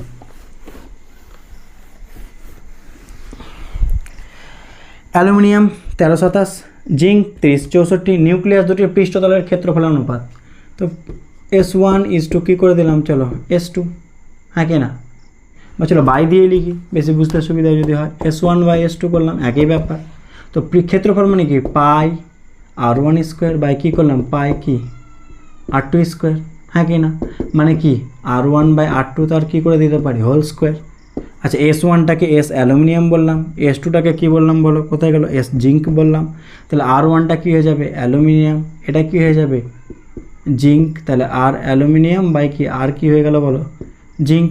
আর মানে কি মনে আছে, আর মানে কি R0 A⁻1/3, তাহলে কি লিখতে পারি আর এর জায়গায় R0, এ কি হয়ে যাবে অ্যালুমিনিয়াম 1/3 বাই R0, এ কত হয়ে যাবে বলো জিঙ্ক 1/3 বাই কত আছে 2, R0 কেটে গেল, 2টা এ অ্যালুমিনিয়াম বাই এ জিঙ্ক, 3টাকে বাইরে নিয়ে চলে গেলাম, তাহলে কত 2 এর 3 হয়ে গেল, কারণ এখানেও 1 এর 3 1 এর 3 2 এর 3 একই ব্যাপার।